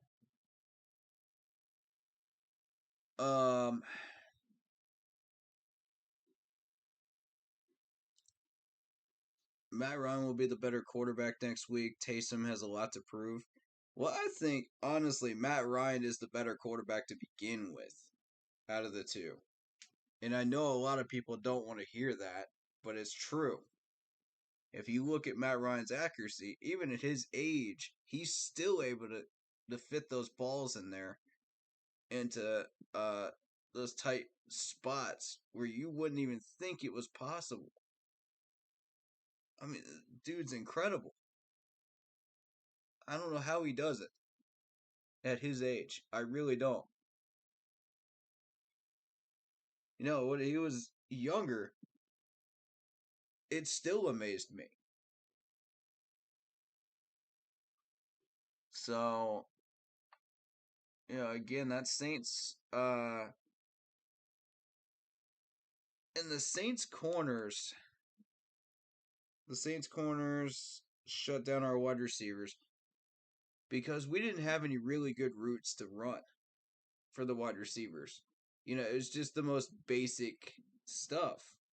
It's been the most basic coloring book stuff all year. Whether it be Joe Brady's playbook or whether it be Jeff Nixon's, it's still been coloring book. So, honestly, I'm still thinking, like, maybe they're overhyping the corners a little bit. What do you think, man? I think so, too. Yeah, because we were only able to get stuff over the middle. Yep. And that tells me their linebacking crew has a little bit of problems, which Matt Ryan will take full advantage of. He loves those over-the-middle passes. Yeah, you can't get that guy started. Oh, my God. Once he starts hitting passes and gets into a rhythm, you're screwed. You better hope you got a good pass rush, otherwise you're in trouble. And we didn't the last time we played him. But the key is to take away his targets, so he has no one to throw it to. So then when that buys time for the pass rush to get there, if you're running a 4-3, and that half a second can make all the difference and make Matt Ryan uncomfortable if you cover these guys tightly enough. Don't give them too much room. Don't give them too much respect. And I saw Keith Taylor doing that today. I saw Hartsfield doing that as well. And I didn't like that. Both of these guys have been giving these wide receivers way too much room. Tighten up on them. You might be able to get a pass deflection. You don't know. Push up. they allow him to catch the ball and then they tackle him. You know, I mean, it's cool and all that you're stopping the yards off the catch, but you could have stopped the catch altogether. That's the thing. And I've been trying to push that all year, and I don't know, these players just don't want to hear it, I guess. But, you know, it's a helpful tip for any players that are listening, man. I hope that helps you. You know, again, I'm not trying to throw y'all under the bus, but unless you deserve to be, you know, for tough love purposes, but there's your tips. I'm trying to help y'all. I'm just pointing y'all out because I want y'all to do better. And I'll say that as many times as I have to on this stream before, you know, for any players that happen to be listening to the VODs or anything else. I love y'all. Y'all are great people. I'm not here to bash y'all. I'm here to help you. I'm not like all the rest of these Panthers streamers out there. I'm here to help you. Lean on my knowledge. Lean on my help. You know, and I'm doing this for free. Anyway, so back to it. Anybody you really want to talk about from today's game? Let's do that. Yeah, let's see their numbers. All right. I want to you know, view the number situation around. All right, so we covered running backs. We covered Sam Darnold. So let's do wide receivers, I guess. All of these guys are under 40 yards total for each one of them today. None of them got past 40 yards. Does that concern you? Yes. It very much should. It very much should, ladies and gentlemen. Because that shows we have no identity on offense. We have no good routes to run. These guys were not getting open. It makes me feel bad. It makes me feel bad that DJ Moore didn't get to have a good game this, you know. Here's what else that shows me. 3 catches for 8 targets, 29 yards. That shows me that DJ Moore is very, very talented and capable of getting the types of yardage that you want. But everybody else is running bad routes. So guess where Sam Darnold decides to throw it to every single time and tries to jam it in because he knows DJ can do something. You know, if he's open. The problem is he wasn't open most of those times that you threw it in there. There was a double coverage that he threw it into. That was bad. That was real bad.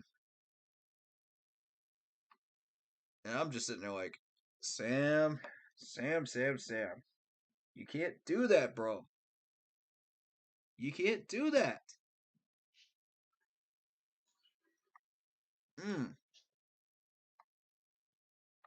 I'm surprised they didn't get picked off.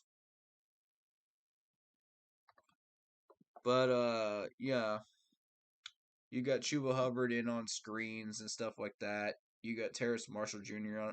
on a short pass or something. Robbie 2 for 2, 10 yards.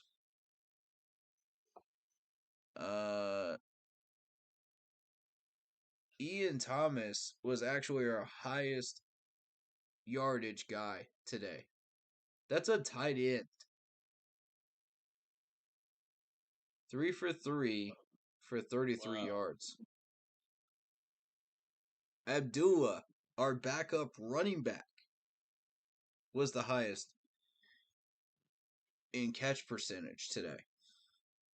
4 for 4, 31 yards. That's the best we could do.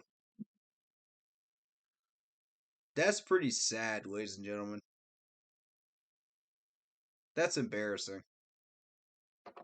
With these types of weapons, this is embarrassing. I don't even understand. This is what lack of effort looks like on offense. This is what it looks like when we don't try.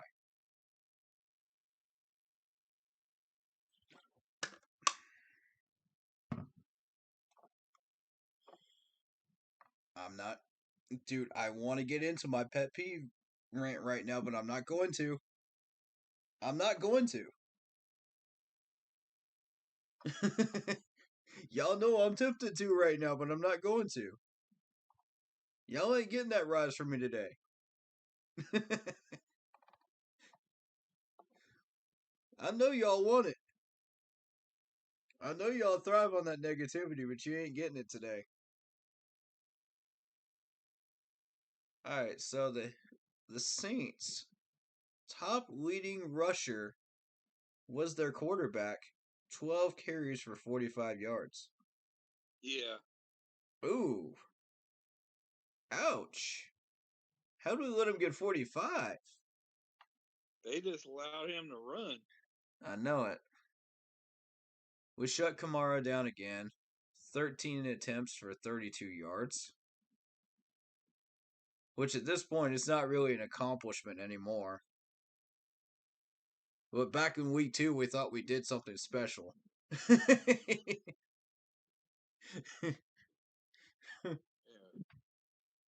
Situation.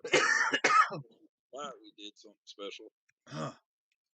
Yeah, we thought we did. We thought we shut down one of the premier running backs of the league. We were all high on ourselves on run defense. But even I fell for it, man. I ain't gonna lie to you. Even I fell for it. I said, okay, we got a top 5 run defense here. I was like, okay, let's see what we can do with this. You know? Come to find out, everybody started shutting down Kamara this year. Everybody. Oh, no. Wow.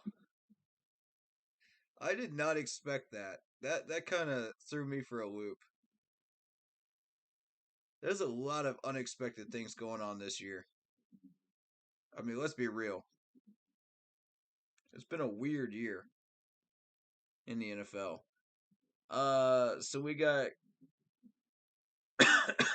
Taysom Hill going 17 for 28, 222 yards, 1 touchdown. But hey, we got 2 sacks. Look at that. We got 2 sacks.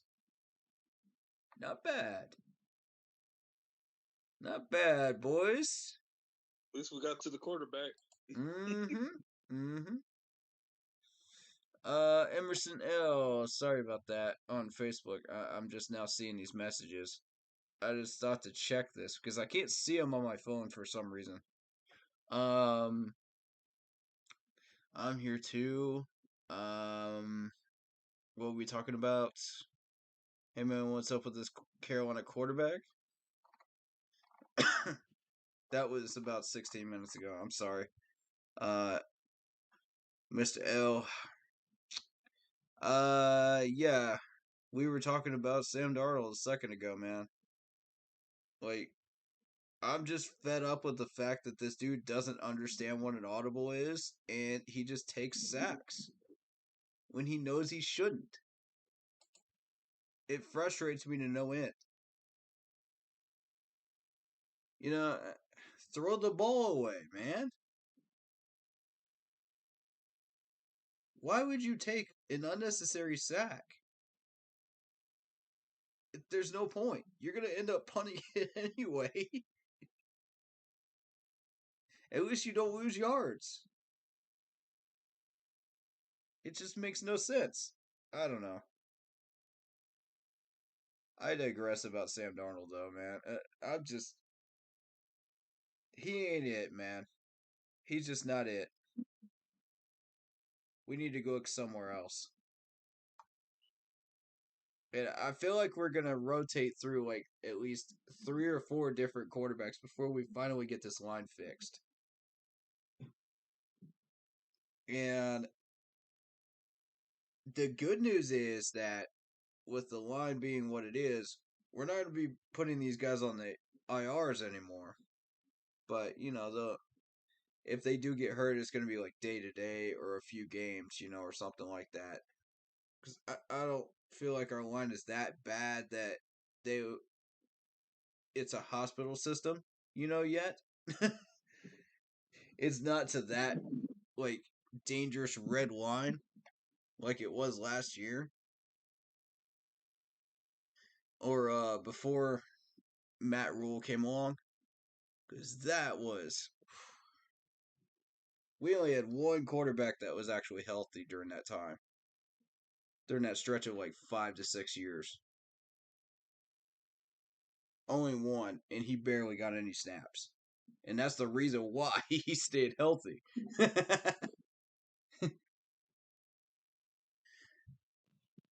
But we got Callaway going 6 for 10, 97 yards on us. And again, that's Keith Taylor and our secondary giving these guys too much respect. Kamara, the 5 for 6 catches, 68 yards, 1 touchdown. Now, Kamara is a different matter. When you get that man out in space, that's the one you want to actually respect. Yeah. So I'll give you that one. I'll let y'all off the hook on that one. But Callaway? Who is Callaway? Who is Callaway to us? You know what I mean? Like, since when has Marquez Callaway become a major threat to us? 46 catches, 698 yards, 6 touchdowns this year. Okay, yeah. He's sort of dangerous, but he's only in his second year. This man hasn't developed a reputation where he's like Kamara. Like, why are we giving him this much respect? Challenge him. Let's see what this guy's got. He's 204. We could battle that. You may not be able to battle the height, but you can battle the weight. And people have been doing it. As you can see, like, the Cowboys shut him down to 1 catch for 13. The Bills shut him down for 2 catches for 24. The Bucks shut him down for 3 catches for 30. So, I mean, it's doable. The only reason this guy gets more than 70 yards is if you allow him to. Or if your secondary is completely awful.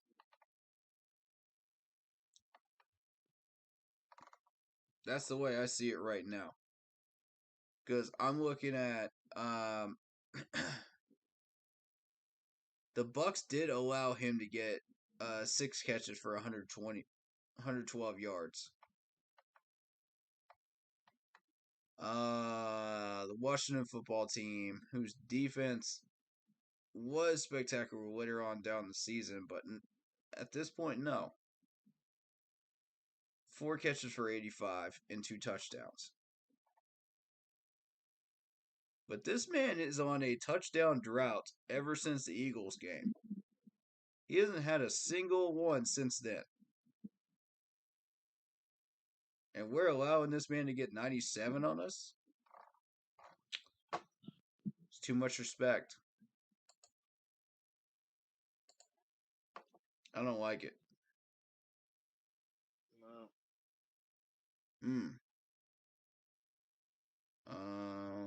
The rest of these guys aren't really that exciting. 2 for 2 for 26, 2 for 2 for 23. Yeah. Yeah. Don't care about that. It's Callaway that bothers me. You know? That's the one I pointed out. All right, so we move on. Oh, what were you going to say? I found the 2022 schedule. Did you now? Oh yeah, let's cover that right now. Hold on, let me Google that real quick. All I did, I went on to my Facebook stream here, and there we go. Carolina, hold up.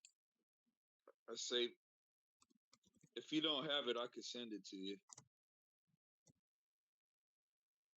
Let me go. The opponents are set. The opponents are set.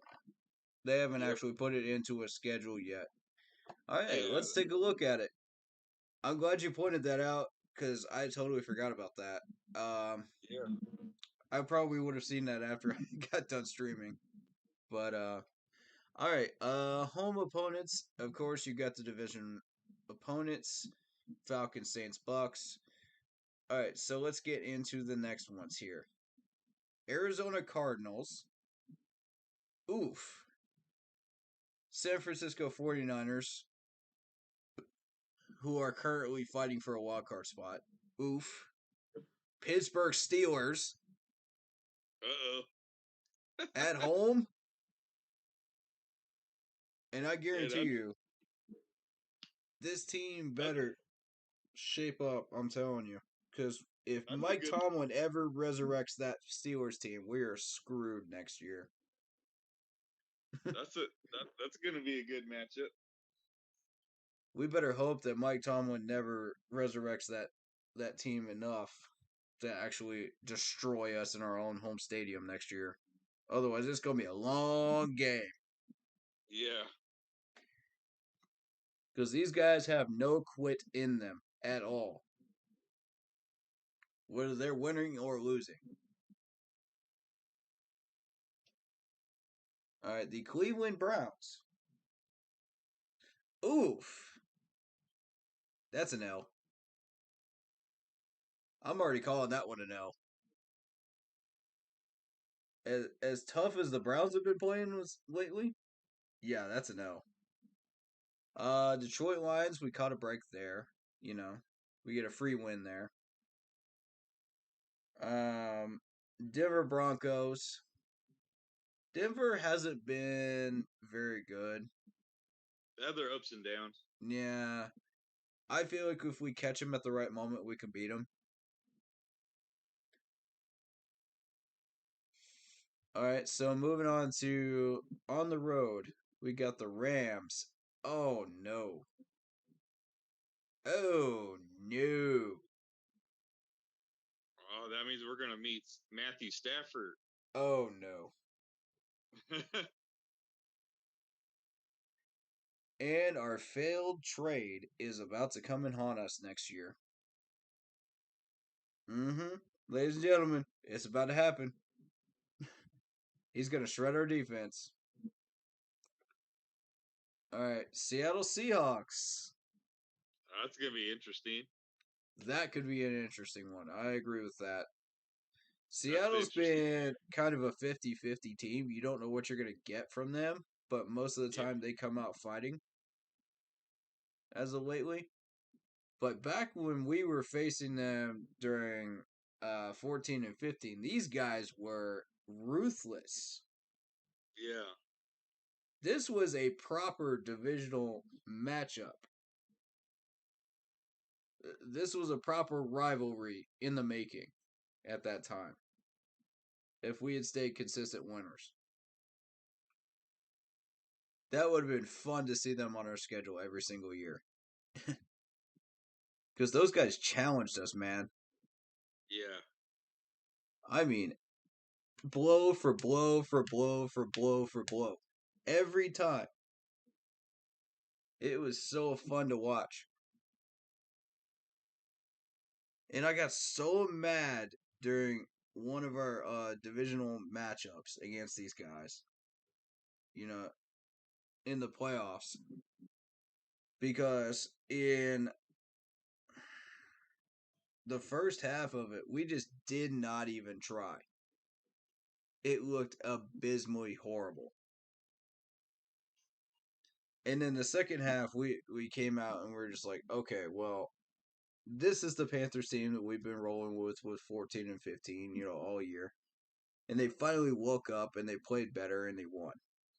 So I was like, okay, cool. But I got so royally mad. Because I know what my players could do. And they came out flat. None of them acted like they wanted to be there. Just like this game. Just imagine an entire game like this one, but just in one half of that Seahawks game. Right. With Seattle just breathing down our necks every 5 seconds. Can you imagine? That, we had a standard. Mm-hmm. So you can understand why I was so angry. Yeah. But now, it's like, okay, well, we don't have expectations anymore. So, Baltimore Ravens in Baltimore. Oh, no. Oh, Lord help us if we end up in a Baltimore Ravens game in the middle of December. Oh, no. Don't do this to us. Don't do this to us, NFL schedulers. I'm telling you. Y'all want us to lose, don't you? Y'all want us to lose. That's why you put this garbage on our schedule. Shame on y'all. The Cincinnati Bengals.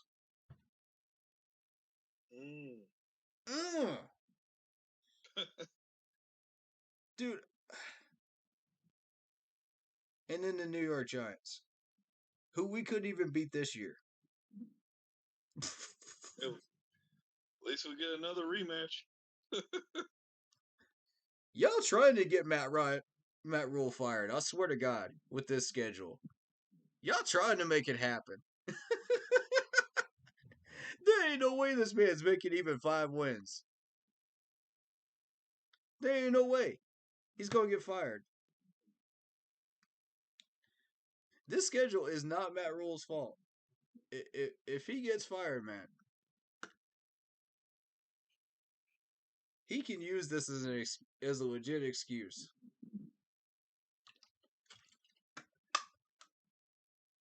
To stick around one more year. Shoot, I would. I wouldn't blame him if he did. That is some garbage right there. That is some pure, unadulterated garbage. Ugh. God, I don't like that schedule. Okay. Let's see if we can maybe salvage some wins out of this. Let's see. Atlanta, we split. Saints, we split. That's 2. Bucks, we lose both. Alright, so that's 2 and 2. Right? Yep. That takes us out of the divisional lead. So we're fighting for wild card already. That's bad. That's bad. With this schedule, outside of that, that's real bad. Cards, I think we got lucky and we ended up with a fluke with Cam Newton that time and won that game. I don't think that'll happen again. That's an L. Niners could be a win. It depends on what happens. Who they pick up, what that team looks like next year, what our team looks like next year. Could be a win. I'm saying question mark on that one. That's a 50-50. Steelers, same thing. Mike Tomlin's really good at drafting, so I don't know what's going to happen. Cleveland Brown, that's an L. That's straight up, that's an L. There ain't no way we can take on the Browns right now. Detroit Lions, that's a win. Denver Broncos, that's a win. Rams. Depends on what the Rams look like after this offseason. They spent a lot of money, man, and they spent a lot of draft picks to build what they did. I don't know. They may end up having to offload everybody. Depends on how far the Rams go. Because sometimes these Super Bowl teams that make it up to the Super Bowl that end up in like second place or in the conference championships, sometimes they have to offload all these players because they went all in, boom or bust mentality. Win now mentality. And this is the downside of it. Because they end up having to offload all these people because they failed that 1 year. And then they suck for about 3 years, and then they try again, and the cycle just repeats. It doesn't work. You have to build. And that's what these teams don't understand. So, we'll see what happens with the Rams. But right now, I'm calling that an L. Seahawks, right now, that's a loss. Baltimore, if we play them, depends on what time of the year we play Baltimore. And I say this with a very high caution here. It depends on what time of the year. If we play them during November and December, that's a loss. Because these guys are ramped up during that time of year. But if we play them early in September, we may have a shot. We might catch them at the wrong moment.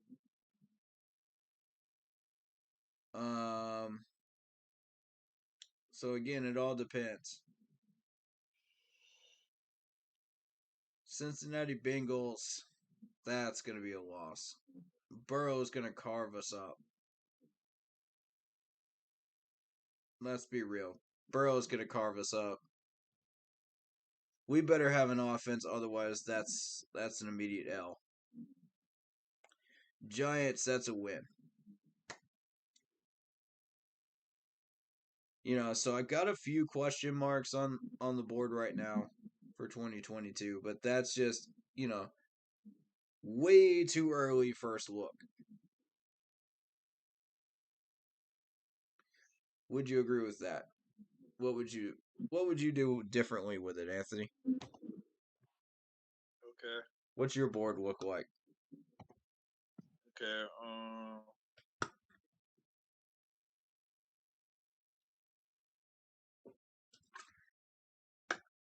All right. Let me check it out.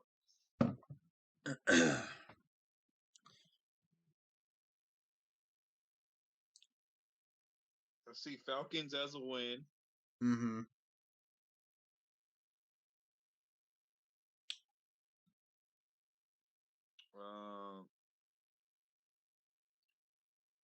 I see us beating the Saints possibly.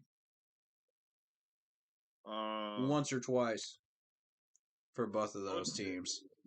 I think it could go equally shared if we win. If we beat them at home, they probably would win at their home. Mm-hmm. Okay, so what's the next one I'm thinking of? Tampa Bay. Mm-hmm. That could go either way. Depends. It could go either way because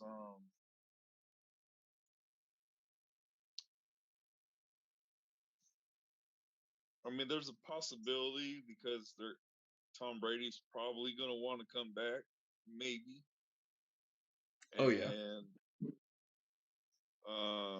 he will. we might get lucky for maybe one win, maybe. Maybe if we catch him at the wrong moment, just like this year. But this was a really weird off year with the Bucks, though. Yes. I wouldn't count on that happening again. Arizona. That could be a 50-50. It depends on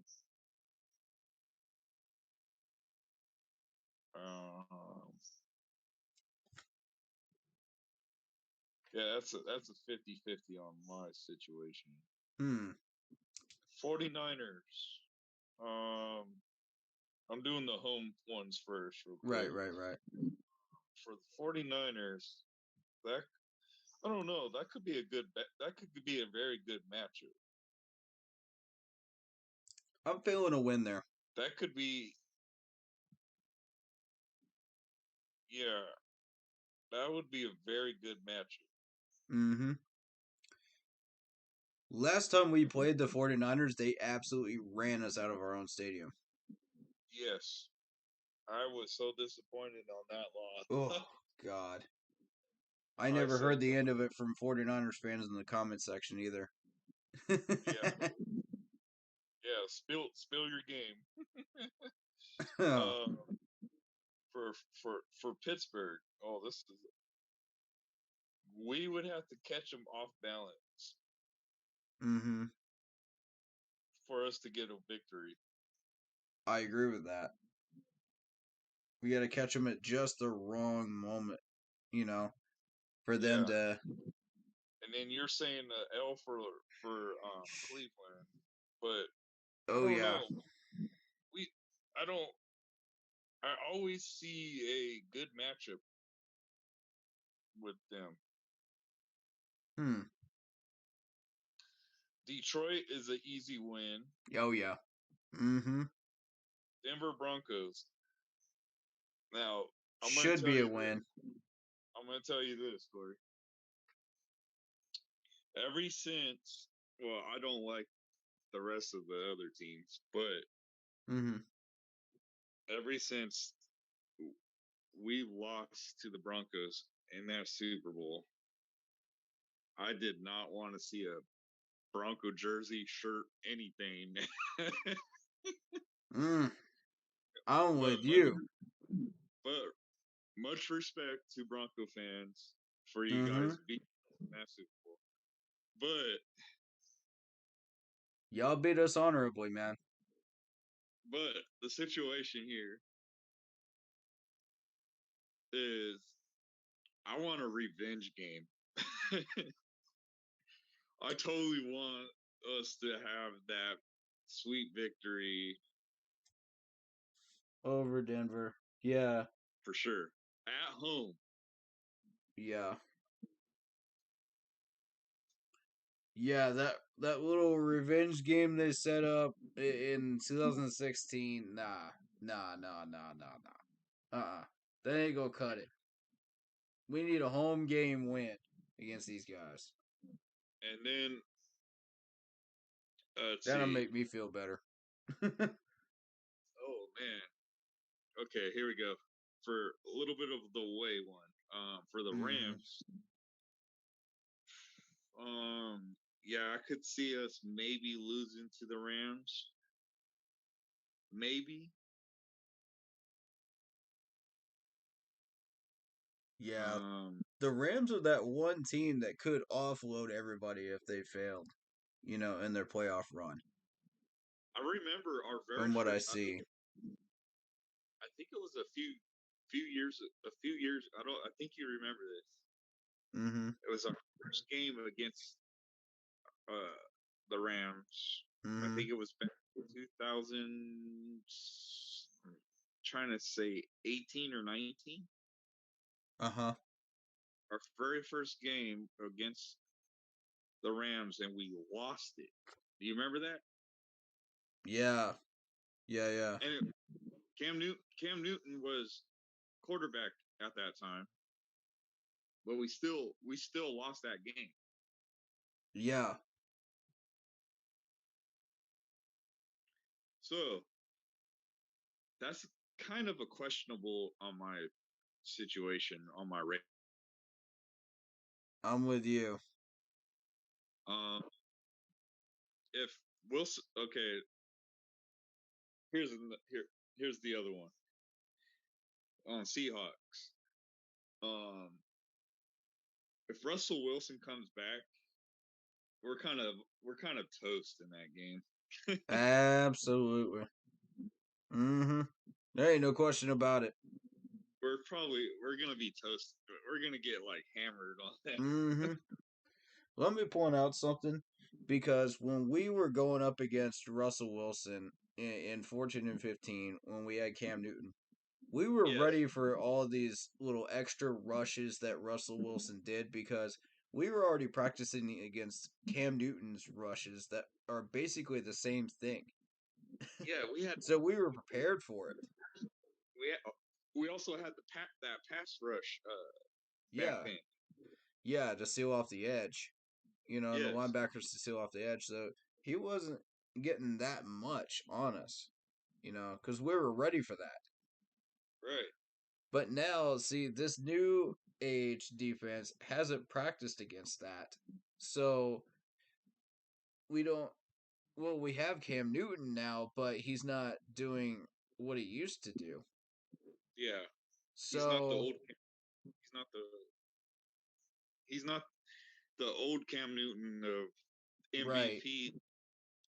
You know. So we're basically practicing against Cam Newton, the new age Cam Newton. And Yeah. that's Yeah. not going to help you against somebody like Russell Wilson, who's No. still got the skills from back at 14 and 15, still rolling and hasn't lost it. Yeah. Yeah. Anyway, continue with the Seahawks. Okay. So yeah, that might be an L. Yeah. Um, Baltimore Mm-hmm. saying they're gonna be home. We're so that's always a big challenge. Mm-hmm. That's one place you don't want to play, folks. But Especially during November and December. you don't want to also you got to get you also have to get Lamar Jackson off his game plan. But It's that's kind tough, of but not impossible. somewhat hard because he's very. I think honestly, I think Lamar Jackson overtops Michael Vick.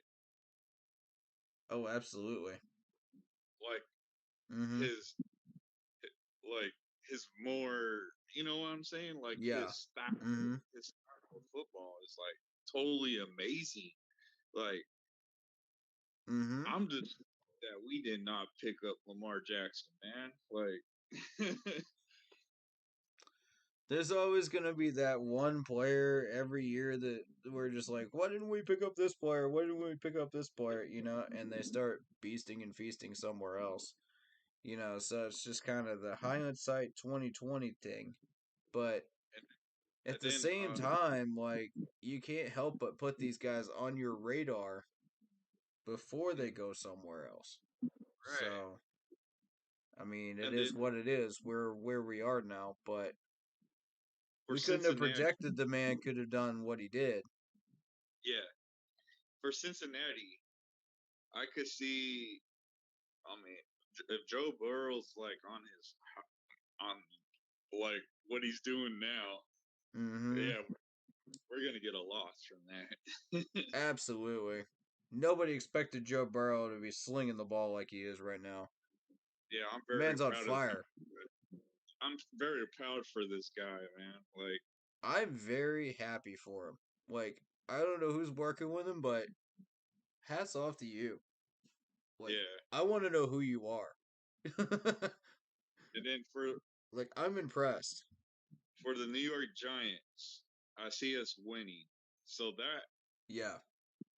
that could make I don't see us the Giants resurrecting anytime soon.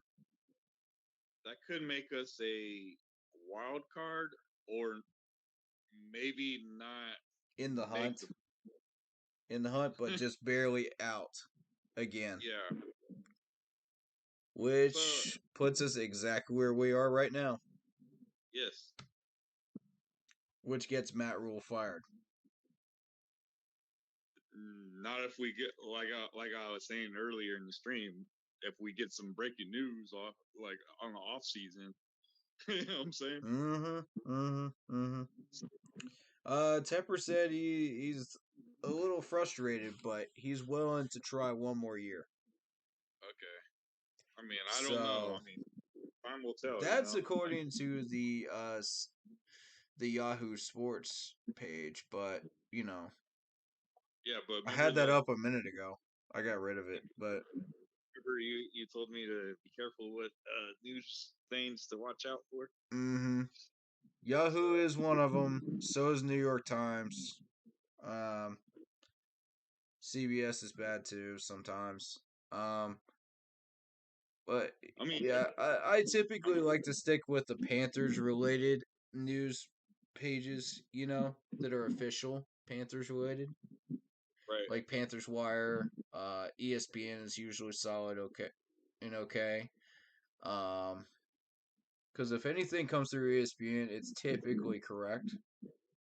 Well, you also gotta know too, Corey, is Mm-hmm.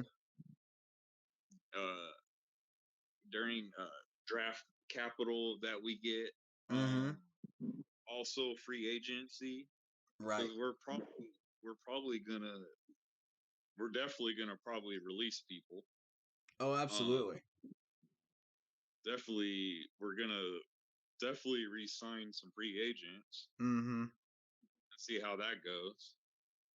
Mm-hmm. I'm trying to remember else. And then it also depends on how the draft, like I was saying, how the draft is.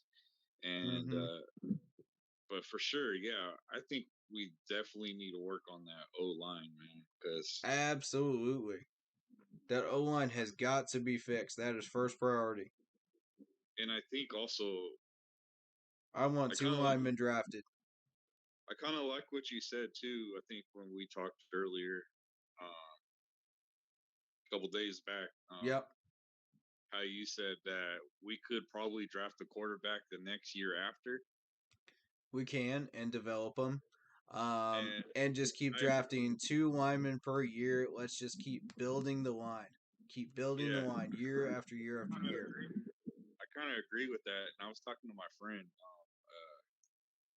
And one don't day. just stop there. Once you've fully built the line, keep drafting linemen. Make sure this Yeah, is never a problem again. and then I'm getting sick and tired of this. yeah, Yeah. I don't ever want the offensive line to ever be a problem again. I was talking to my friend that I went to the game with, and he said that yeah, he could see us drafting a quarterback the year after, Mm. like the next draft after. I So like the mean, 2000 I've or heard the that the quarterback group in that listing isn't that great. yeah, It's about the same as this one. So I mean, we'll just keep watching the crops, and see what's going on there, quarterbacks wise. yeah. But But I kind of looked at it, just thought of it, like mm-hmm, 'cause he did make some good points, and he goes, "Hey, we just need to work on the line, mm-hmm, and we need to get that all squared away." and work on getting a quarterback the next draft after. And I was like, no, we need a quarterback now. And he's like, he made me think though, like Right. he got me thinking. And I'm like, yeah, you probably, you're probably right, like we should work on this part first and then Mm-hmm. worrying about it later, Right. Let's build a solid foundation first, and then build on it. But for sure, uh, we definitely need a linebacker for sure because Yeah. I'm still, Yeah. I'm still I agree feeling with that. I still feeling iffy about Shaq Thompson. I mean, I'm sorry, it's just my Yeah. opinion. I want some depth there. I'm not sold on. We just need something fixable right there, man. Like Let me actually pull up the depth chart real quick. it's not cut. It's like Depth chart. not very satisfied with this linebacker crew. I mean, I like Lubu, man. I love Lubu a lot. And he finally got his start, man. Look at that. That's beautiful. Very much love for that. That's beautiful right there. I Give give Lubu him- some love. This man made some plays today, too. Yes, he did. Most consistent linebacker we got. And it looked like I don't know if you've seen it, but it looked like Shaq Thompson was like in a space zone. Yeah, Shaq was looking a little lost today. Like Jermaine he Carter was, kind of had to come over and help out. he just totally looked like it's like is Shaq really there? Like Yeah, and this is exactly what I was talking about. Like, I question why Shaq was named captain. I didn't feel like he fit the bill for a captain. and then like you were saying about Dante Jackson. Yeah. And I was talking to my friend about that too, and he said that he might be a free agent this year, and Oof. We have got to resign him. We can't lose him. And then how you were saying that there's a possibility that we might lose him too. So like, if we could resign him though, He's and gonna want also a bag. That's the what I'm problem. saying. Also, if we could re-sign him and draft another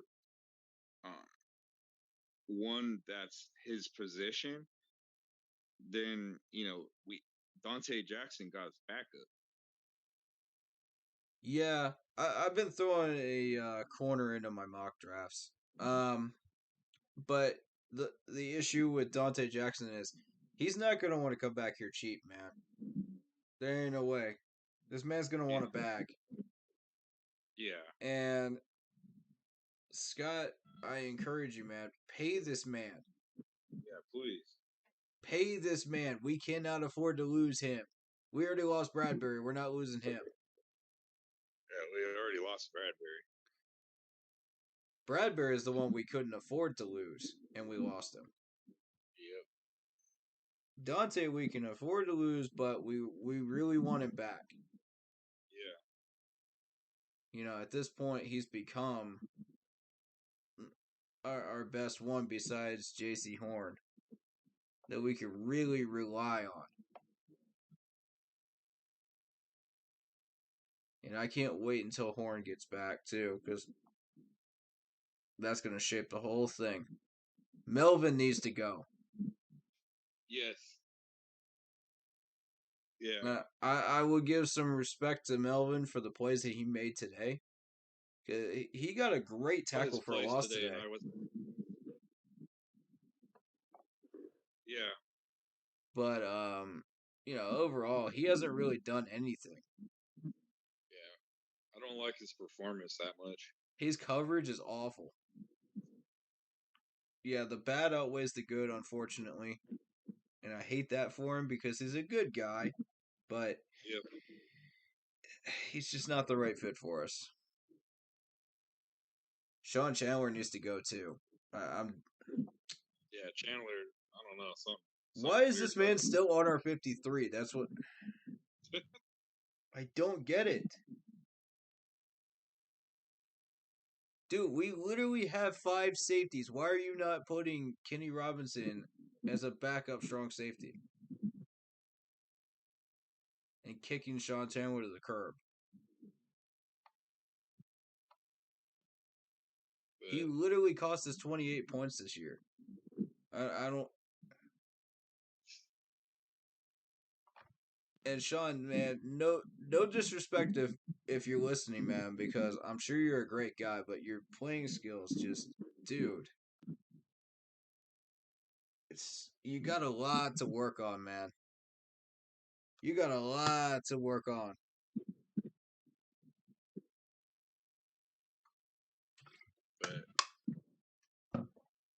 but I'm gonna get going, Corey. But All right. I viewed these chats a little bit, and it's looking pretty good. I So, feel you, man. Lock Poppy says I want 3 linemen drafted. There you go. there you go. I accept That's the that. mindset. But We gotta have a builder's mindset. you know what I'm saying? Like we Mm-hmm. they what do you call it? Scott and David gonna probably have some good off season discussion. So Mm-hmm.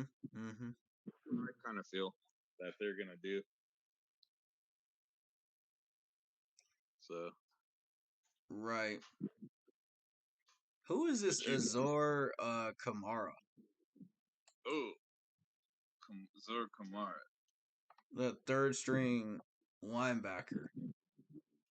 Yeah, I He's heard of got that 2 guy. solo tackles, 235, 6'4", from Kansas. Yeah, I heard of that guy. I think I saw him Uh, playing. he played 9 games with Dallas. Spent 2020 season on IR in Dallas. Other than that, he hasn't had much NFL experience. Yeah.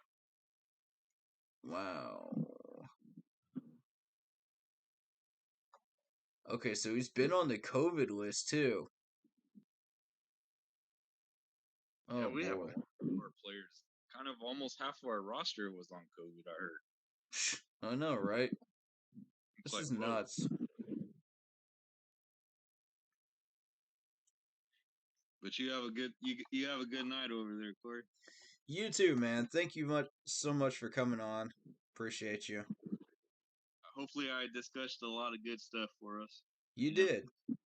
You did, absolutely. And everybody, you guys have a great day, and guess I'll be back on next stream. Absolutely. Regular schedule Thursday, guys. For the next stream. Just so y'all know, 5. Have a good one, man. Keep pounding.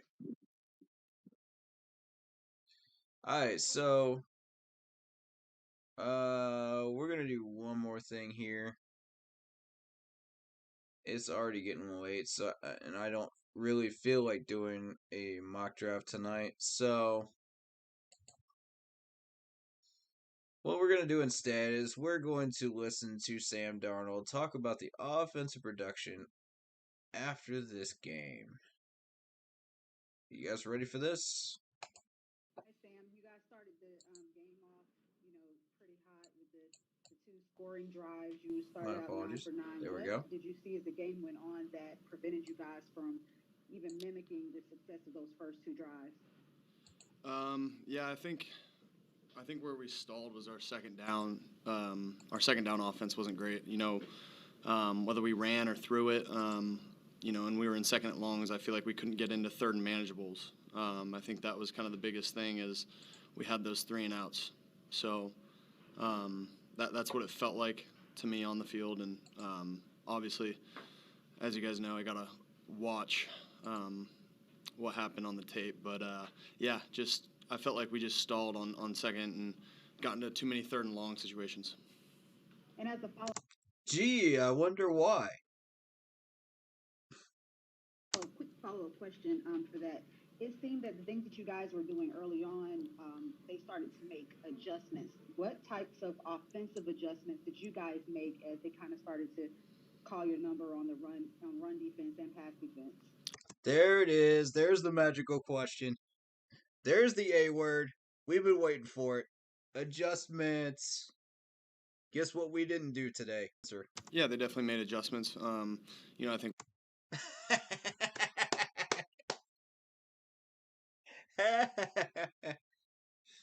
Oh, you definitely made adjustments, huh?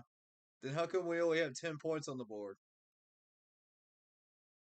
You didn't make no adjustments, Sam Darnold. Come on, man.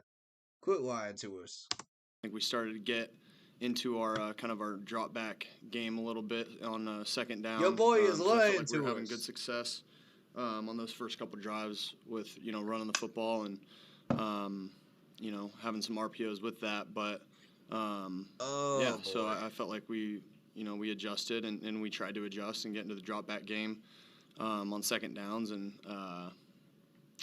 yeah, I mean. Still just how did that work? Couldn't find completions there, and again, but I got to watch the tape to confirm. And whose fault is that?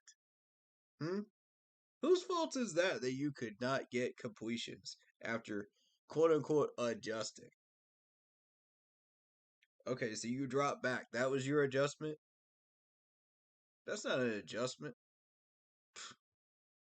That's just dropping back, son.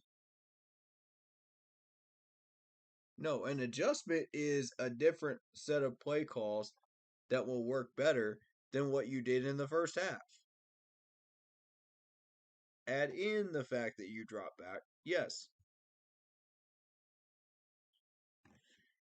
That ain't even what I got a problem with you with. That's not even That's not even my issue with you today. All this. Adjustments. All right, let's go to Darren. That's a good one, Sam. Sam, you guys caught a little. God love there you. That's a late good third, one. Early fourth quarter, where you were moving the ball a little bit before the missed field goal. Was there a particular thing Bless his that heart. was working at that moment? I mean, we were moving the ball. I think that's we were staying in second and manageables. We were moving the ball on first down, getting into advantageous situations when you can get into second and medium and short situations. You kind of game management. It takes a lot of what the defense can do, and puts more of the pressure on the defense when you start to get in those second and manageable downs. So I felt like we were starting to get into those a little bit more, and obviously we converted a couple third downs on that drive. But again, that's one we'd love to end the drive with a score there, getting in the end zone. Sam, and obviously to follow up, I mean, the protection was an issue today. Was there ever a moment where you felt comfortable in the pocket and felt like you had an opportunity to succeed? Yeah, I felt like, for the most part in that those first couple drives, I was getting the ball out, and they couldn't really get a pass rush going. Again, we were staying in manageable down distances. I think that's a huge part of it. It's tough, when the defense, the defensive line, especially as good as, New Orleans is, they can start to run pick games on third and long and kind of get after us that way. So, it definitely makes it tougher when you're not in those favorable down and distances. Sam, on the last drive, you guys had gotten to midfield, and Matt said when Gardner Johnson came off the edge that was one that you just got to see and go to a hot read. Did you see him at all, or what happened? Here's where we get into the hot stuff. Ooh, Sam Darnold. Let's see this man's answer to this one. I've been waiting for him to answer to this. Yeah, it's something that. Yeah, you saw him? We had kind of talked about. We knew that they had, nickel pressure when their Mike linebacker, their middle backer was mugged up. That's something that we had talked about. So, I've got to see him on that one. Okay, so you saw him. You chose to take the sack. You chose not to throw the ball away. And you chose to hold on to the ball too long. Plus, you could get an audible. Because you don't know what an audible is, do you? Hopefully the man does. I mean, I want to believe he knows what an audible is, but he ain't using them.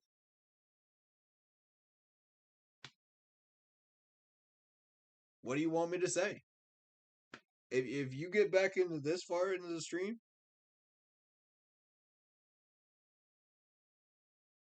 spoiler alert, use an audible. It ain't hard. Switch to something where you can get an easy check down. It don't matter. It doesn't matter. Audible it. You don't take the sack. At least throw the ball away. For goodness sakes, at least throw the ball away. Let's continue. Just, you took a lot of hits today, and some looked to be pretty directly on your shoulder. How are you feeling? And just, how'd you get through that one? Yeah, I feel fine. Let's go to... That's your only answer to that? You're not even going to address that, are you? This man ain't even going to address that. Oh my god.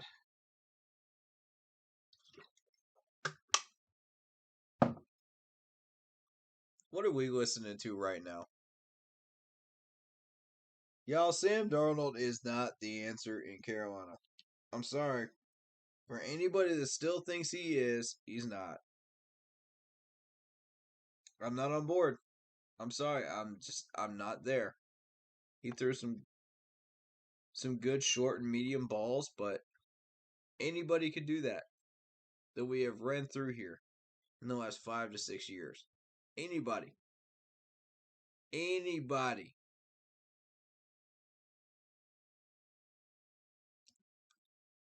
Shoot, dude. Even Gilbert was hitting those passes. Y'all remember Garrett Gilbert? Yeah. The one healthy Panthers player, right? Yeah, even that man was hitting those short passes. Anybody can hit short passes when it comes through Carolina. Show me somebody that has hit some of those medium deep passes, though. That's what I need to see. Plus run? Maybe? Question mark? That's if you do that, you know? If you don't, that's alright too. But you better be accurate when you throw that ball. If you don't do it, then you're a pocket passer. That's all I gotta say. We have to go to David Newton and Jonathan Alexander to finish up with Sam. Sam, Matt Rule said there's hard consistency up front. I want to know how accurate is that? Wow. Would you look at that? Matt Rule said that, huh? Now you got your brain on the right place, Matt. There you go. Now you're starting to understand. Now, by Jove, he can learn. Let's go. He's listening, ladies and gentlemen. All right. Now we can get somewhere. More consistency up front. There you go. Remember what I've said in a few different times in a few different streams now. You can't have a proper quarterback competition in Carolina and figure out who really is it until you fix the line and have more consistency up front. There you go. I mean, Matt Rule himself just said it in this game today. There you go.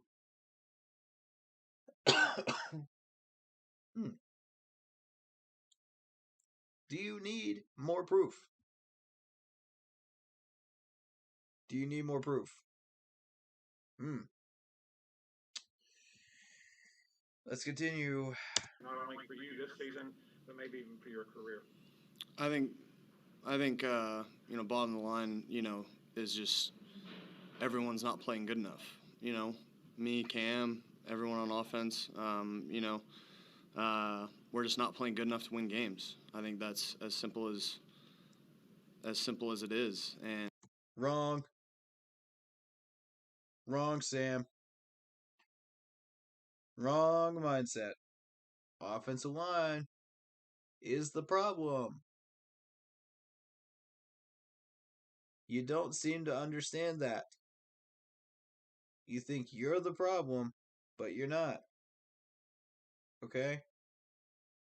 You're not the whole problem right now. None of y'all are seeing the whole picture. You're only seeing pieces of it, and only the pieces that you want to see. There's a whole picture here. Been doing this, man. Over and over and over, and these guys just don't seem to care. They don't want to listen. So, frankly, we can keep doing this stream after stream after stream, but I don't know. And I'm going to keep getting the same comments over and over and over in the chats too, and it won't matter. You know, from all the people that are Cam Newton supporters, you know, that are win now people, that are all those win or bust people, you know, that think we're going to the Super Bowl if we win like 3 easy games. No. This is the same people that are screaming fire Matt Rule, and they're just sheep and they don't understand why they're saying it. Like the ones that are actually making rational points on why he should be fired are the ones that have my respect right now. You know why they have my respect is because they're actually saying, okay, this is my argument. This is what I'm trying to convey. You either believe it or you don't. You know? And props to you. Props to you. If you have had the spine to go against the crowd and convey your points and say, okay, well, Matt Rule is making progress and doing this and this and that, you know, to actually get us somewhere where we weren't before he was here. You have my respect as well, because you have twice as much of my respect, because that takes a lot of guts at this point. It really, really does. And if we're going to sit here and act like this man deserves everything that's coming to him, nah, not necessarily.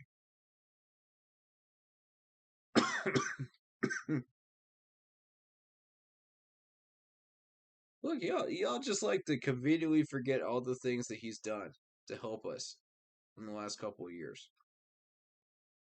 No, we only want to focus on the negative. That's this fan base. I'm telling you. This fan base is part of the problem. Been saying it. Been saying it. Lower your expectations.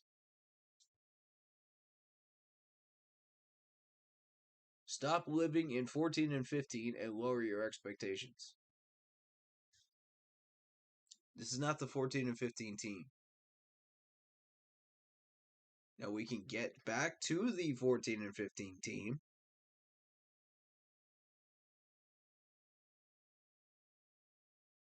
But we need to lower those expectations. Get this team back in order. Change your mindset. Change your hearts, ladies and gentlemen. Because we're asking too much of these boys. We really are. Now,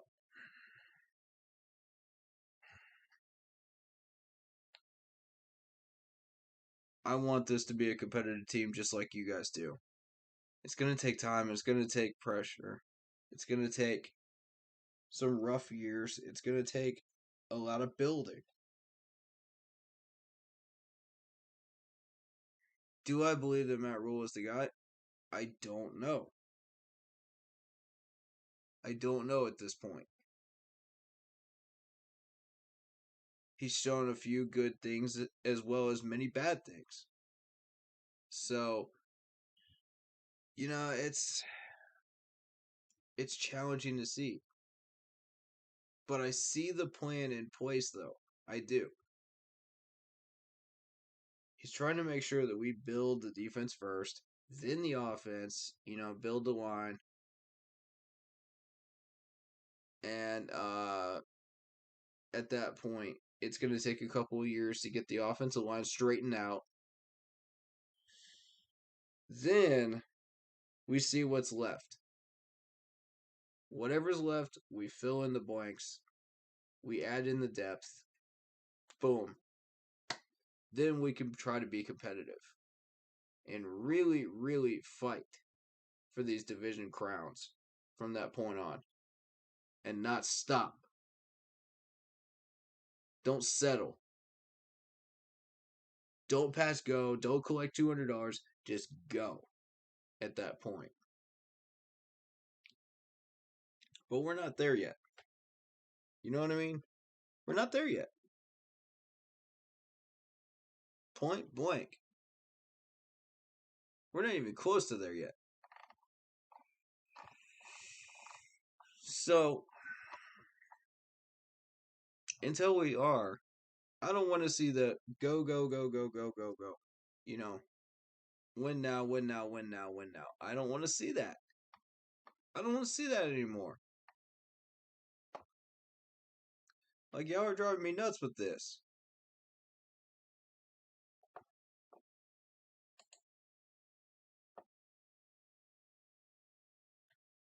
But yeah, I really wanted to learn how he was going to address all these sacks, you know, that he took and didn't throw the ball away.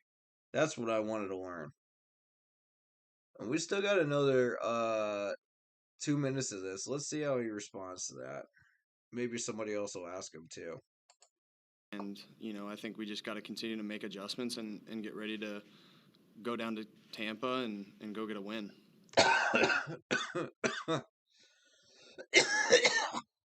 Ugh. Excuse me, guys. Did this man just really say adjustments again?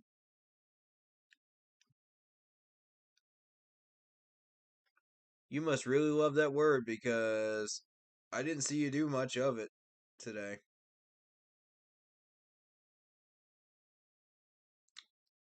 With all due love and respect, man, I didn't see you do much of it.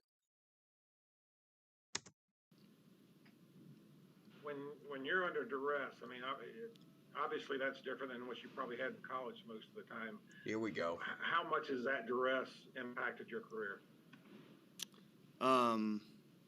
Yeah, I mean, it's, you know, when you're under duress as a quarterback, like I said, I think the biggest thing, I said it early on, but it's staying in those second and medium and getting into third and shorts where you can start to kind of attack the defense. When you start to get in third and longs, you know, the defense, like I said, they can pin their ears back. So I think it's just about consistently moving the football and you know, taking what they give us. And then, you know, when you start to get, you know, short completions, you know, it kind of opens up things down the field. And, you know, I think that's something that we need to continue to look at. Huh. And Matt, I have a similar question. You know, given that you Or were you under could duress just for take the much of the sack. game, and It's you know, easy, don't man. have some Just of your take best the L. weapons, do you feel like you've been properly That's evaluated what you've been moving doing. forward, whether you should be when they look at you as being the starting quarterback moving forward? Do you think you've been properly evaluated or fairly evaluated? He is a backup quarterback in a starting role. Just like Teddy Bridgewater was a backup quarterback in a starting role. Cam Newton playing like a backup in a starting role. Why? Why can't we have a starter? Why can't we have a starter material? Why is this so difficult? Yeah, I mean, that's not even something that's, you know, on my mind right now. I think at the end of the day, like I said, you know, I'm not playing good enough to win football games, you know, and that's just it. So, again, I think after. Oh, that's just it. There's nothing more to it. Yeah, there's more to it. He just doesn't want to freaking tell you. He's too busy getting run over by the questions in the media. And by his own offensive line. But, you know, don't mind me. Don't mind me. Nah. That's the best we could do, you know. We came out here dress rehearsal, you know. Guys, I really wanted to win. I can't even tell you how much I really wanted to win, but we just didn't play well enough. Sam the crybaby excuses, man. Come on, man. Stop the excuses. Play better. I've already told you 2 ways you could fix that problem. Several times tonight. Don't take sacks. Throw the ball away.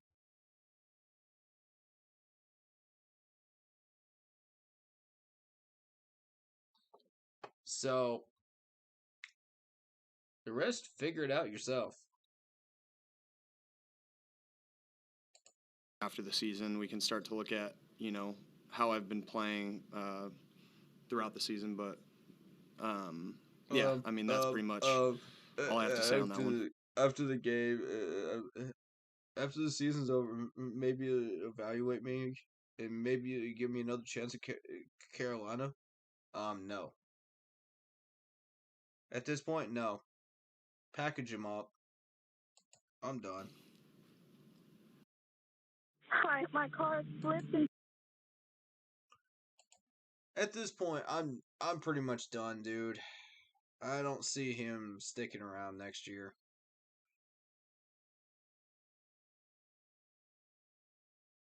Sam, I love you, dude. As a person, I love you. But as a player, you're not it. Package him.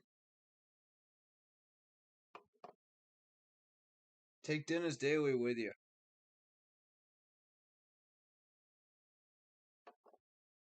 And John Miller, too.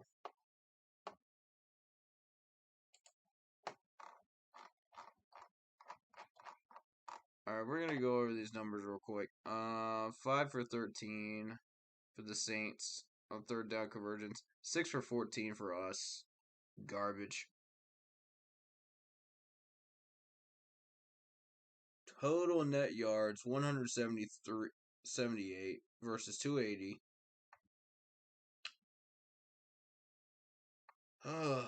We didn't even break 200 total net yards, guys.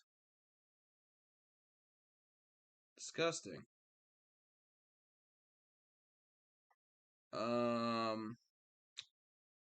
Passing. 90 net yards passing. 90. That's it? That's it, Sam? You can't even break 100 yards passing in this game against the Saints defense. You can't even break 100.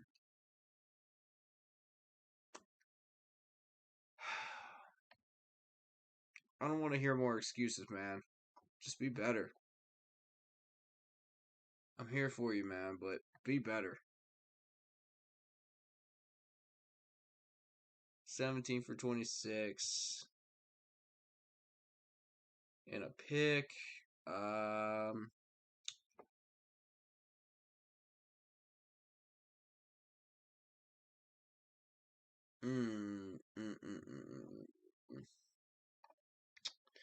We had the ball for 30 minutes and 31 seconds. And here's exactly what we did with it. Field goal, touchdown. Not bad. Fumble given to the Saints. And punt, punt, punt, punt. Missed field goal, punt, interception.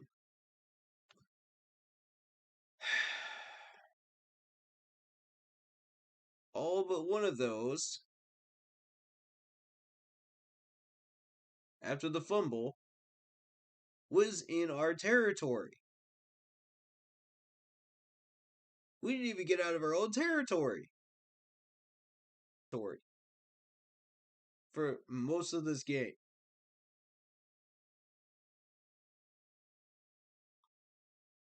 That's just sad.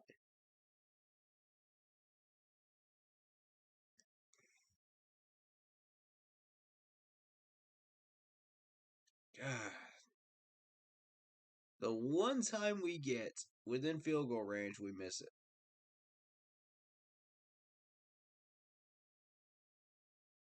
This ain't gonna do it. Next year, we gotta get this fixed.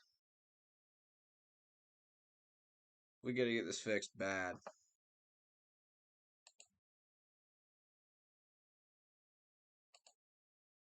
Let's see what Pamela sent me.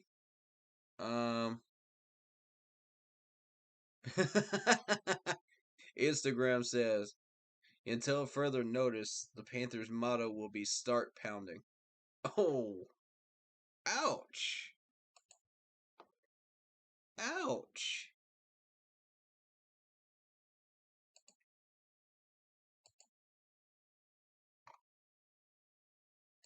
Yeah. I had to put the wow on that one. I had to.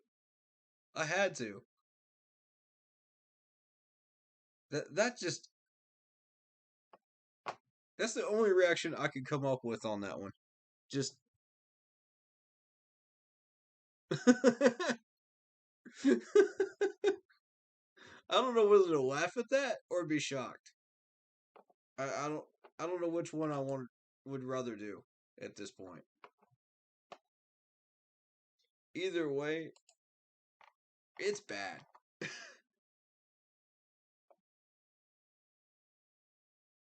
Alright, so look at Frankie Luvu with 9 combined tackles today, 6 of them by himself. 3 tackles for a loss. Yes, sir, Mr. Frankie Luvu.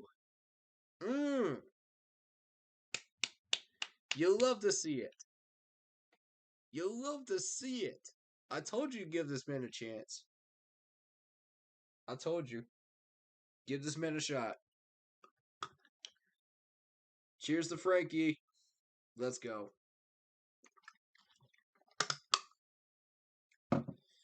That's what's up right there. I'm so happy for him. What a day this man's had. And, he's earned it. He's earned his opportunity. Shaq was 7 total combined tackles, 4 solos, 2 tackles for a loss. Okay. I mean, so Shaq's doing his job, man. You can't say he's not. But the coverage needs work. Oh, God, the coverage. He looks lost out there. Like he's in Narnia. Hartsfield, 6 full tackles. out of 6 and a pass deflection. Hartsfield finally having a day. And I like it. Because this man deserves it. He's one of the lesser known names out there, man, on this list. And he'll quietly get his couple of tackles every game. But you just never see him at the top of the list, you know? And all of a sudden, here's that pass deflection at the critical moment in a 6 for 6. That's what's up, dude. Keith Taylor's 6 total tackles, 5 by himself. You know, Keith Taylor, nothing too exciting there, but tackling wise, great job. Coverage wise, needs work. Yeah, needs work. You gave him too much respect today. Work on that, bud. Carter, 5 total tackles, 4 assists. Now, I like Carter, you know, but I like my linebackers to get solo tackles. You know what I'm saying? If you're helping somebody else out, that's cool, you know, but and if you're getting a little bit of help, that's fine too, but I typically like to have my guys get these solo tackles, man. So yeah, that's an okay number for this time around. He's been doing some work. I'll let it go. Gross Matos, 4 combined tackles. Nothing exciting there. Stats wise, but the man has been putting some heat on Hill today. I'm very pleased by it. And I've spoken nothing but positive things about Gross Matos, and I will continue to say nothing but positive things about Gross Matos. Keep it up. Morgan Fox. 4 combined tackles, 4 assists. I mean, Fox was handling his business, man. He was trying to shut down the run. He was on run duty, so was Carter. You know, so I'm okay with that. Jeremy Chin, what a day from this man. Wait till you hear these numbers. Okay. 3 combined tackles, 3 of them by himself, 1 sack, 1 tackle for a loss, 1 quarterback hit, and 1 special teams hit recorded. Way to go, Jeremy Chin. Very proud of you, man. He's one of the most consistent defensive players we've had in recent memory. So, I'm very happy. Keep it up. Derek Brown, 3 combined tackles, 1 sack, 2 tackles for a loss, 1 quarterback hit. Derek Brown had a good day today. Shout out to him. He was also in on some very, very critical plays. Brian Burns, 2 total tackles, 1 quarterback hit. Great job. Kenny Robinson, 2 combined tackles, 1 assist. Nothing else showing. So, shout out to Melvin. I already pointed him out earlier. He had 1 tackle for a loss at a critical moment, but man, was that a hit. Beautiful hit by this dude. Hayes, 2 assists, 1 quarterback hit. Good day for him. Roy, 2 assists as well, in on run defense. Sam Franklin and Daquan Jones. Sam Franklin was on special teams duty. He had 1 tackle and 1 assist on special teams. So, and 1 recorded regular defense. Daquan, 1 solo tackle, 1 assist. 1 quarterback hit.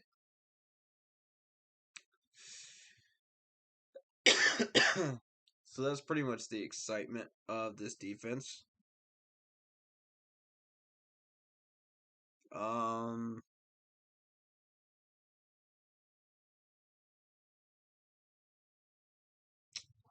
Again, not much really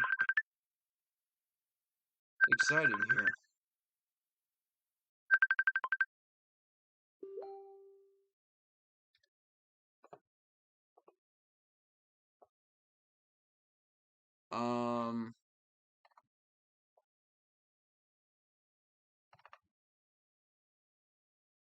Beyond that, I think, looking at all the numbers,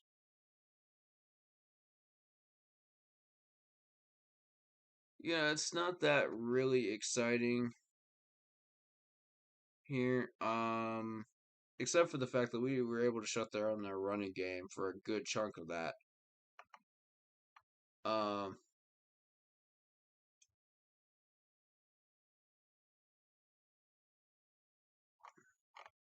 It took them a while to get back into the positives.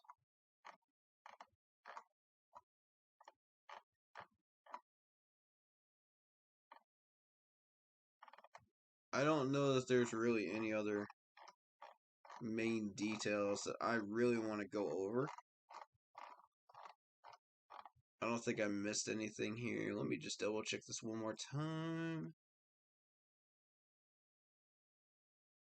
Oh.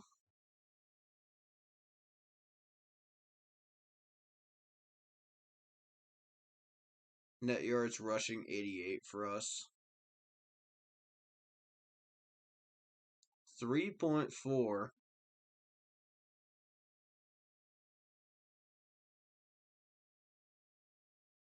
Here's the interesting thing. We were able to shut them down for 2.6.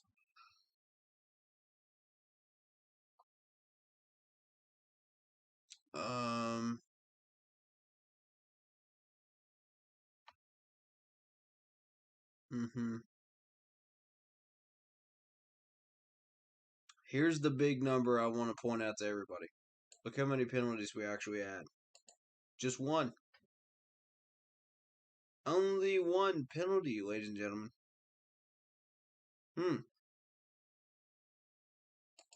Good. That is very, very good. Very good.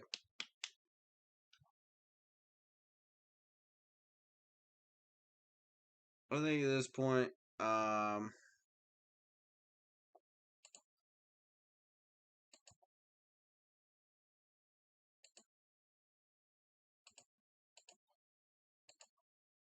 may just go ahead and chop the stream here in a minute. Red zone efficiency. Oh, one more. 0 for 1 for us. Goal to go efficiency. 0%. We had no attempts at all. We weren't even in the red zone. Even once during that game. Well, only once.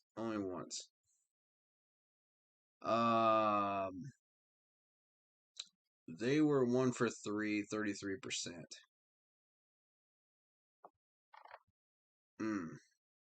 Not a fun time.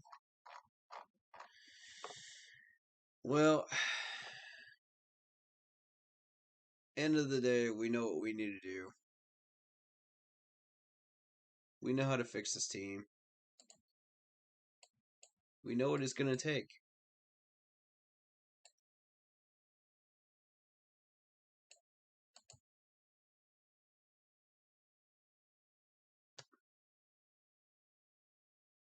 exactly how much it's going to take for us to do that. So the question is, are we willing to take that chance, grow a spine, and change it? Or are we just going to sit around and wait? Choice is yours. Panthers, choice is yours. Been saying this every stream. It is 100% up to you. You know, I'm not going to tell you what's right or wrong. I'm just going to tell you this is how we need to do it. If you want to do it, go for it. If you don't, this is where we are. Point blank. So, we got one more game, guys. One more game to watch our boys in full padded uniform and helmets. Then, the playoffs start. And I'll tell you this right now. I'm going to be focused on mock drafts. That's what's going to happen. I'm going to be focused on mock drafts.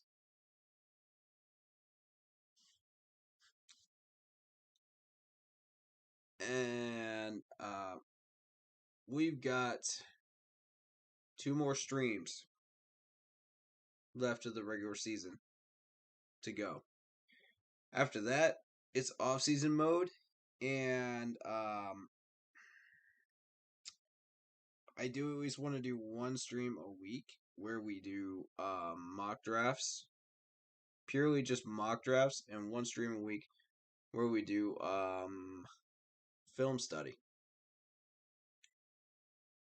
So I will leave that up to you guys as far as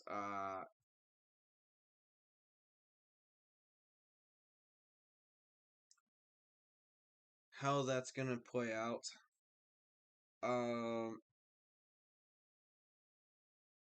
Actually, no.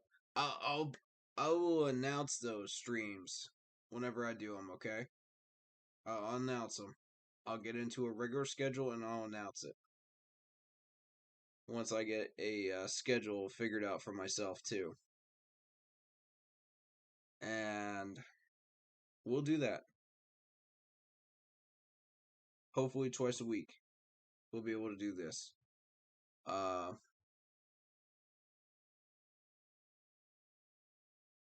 I said, the film study streams will probably be short.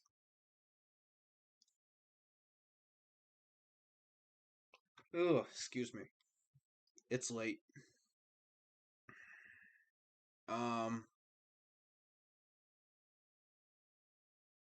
But yeah, I will do my very, very best to make those as entertaining as I can and educational as I can. But we'll be doing a bunch of those film studies. So we'll be doing just as many mock drafts. Some of those you may only see on Facebook. Some of them you may only see on YouTube. We'll see how things roll. I don't know what I'm going to do. You may see them on both. But these last 2 streams we're doing both on Facebook and YouTube. So, alright guys. Time to wrap it up. Get a video out for you guys tonight. And thank you very, very much for all the new subs and the new followers. Let me shout y'all out real quick. As many people as been in here.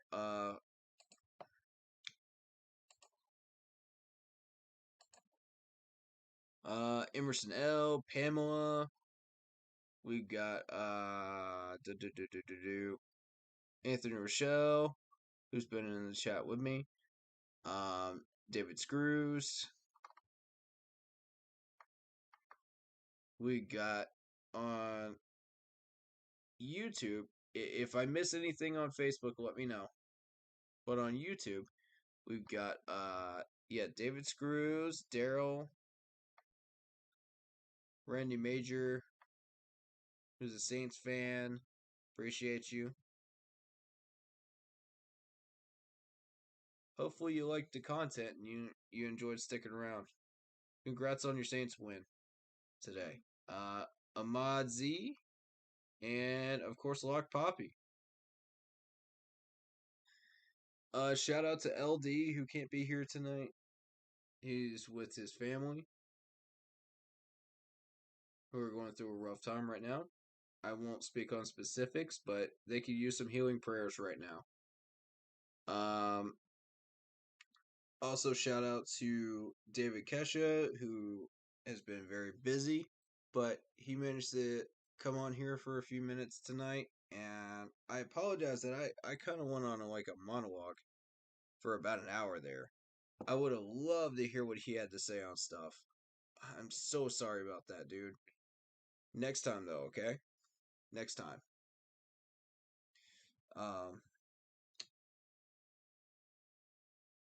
But lastly, I want to give a shout out to Carol, who is recovering right now. May healing come to you quickly, and hopefully you can get back on your feet and come and help us here on the channel and in life in general. Thank you so much for all the love and all the support. Make sure you hit that like button, sub button, hit that bell, select all, leave a comment down below. Go check out the Facebook page. Keep pounding in all caps for in-game posts and polls, opinions, and reactions to NFL news. And as always, keep pounding. When I find something I like.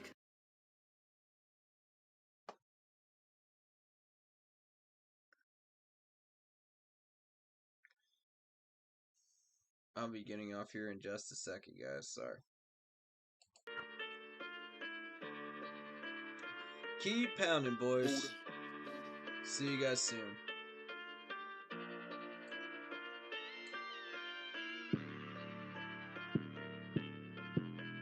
Keep pounding, everybody.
Bye.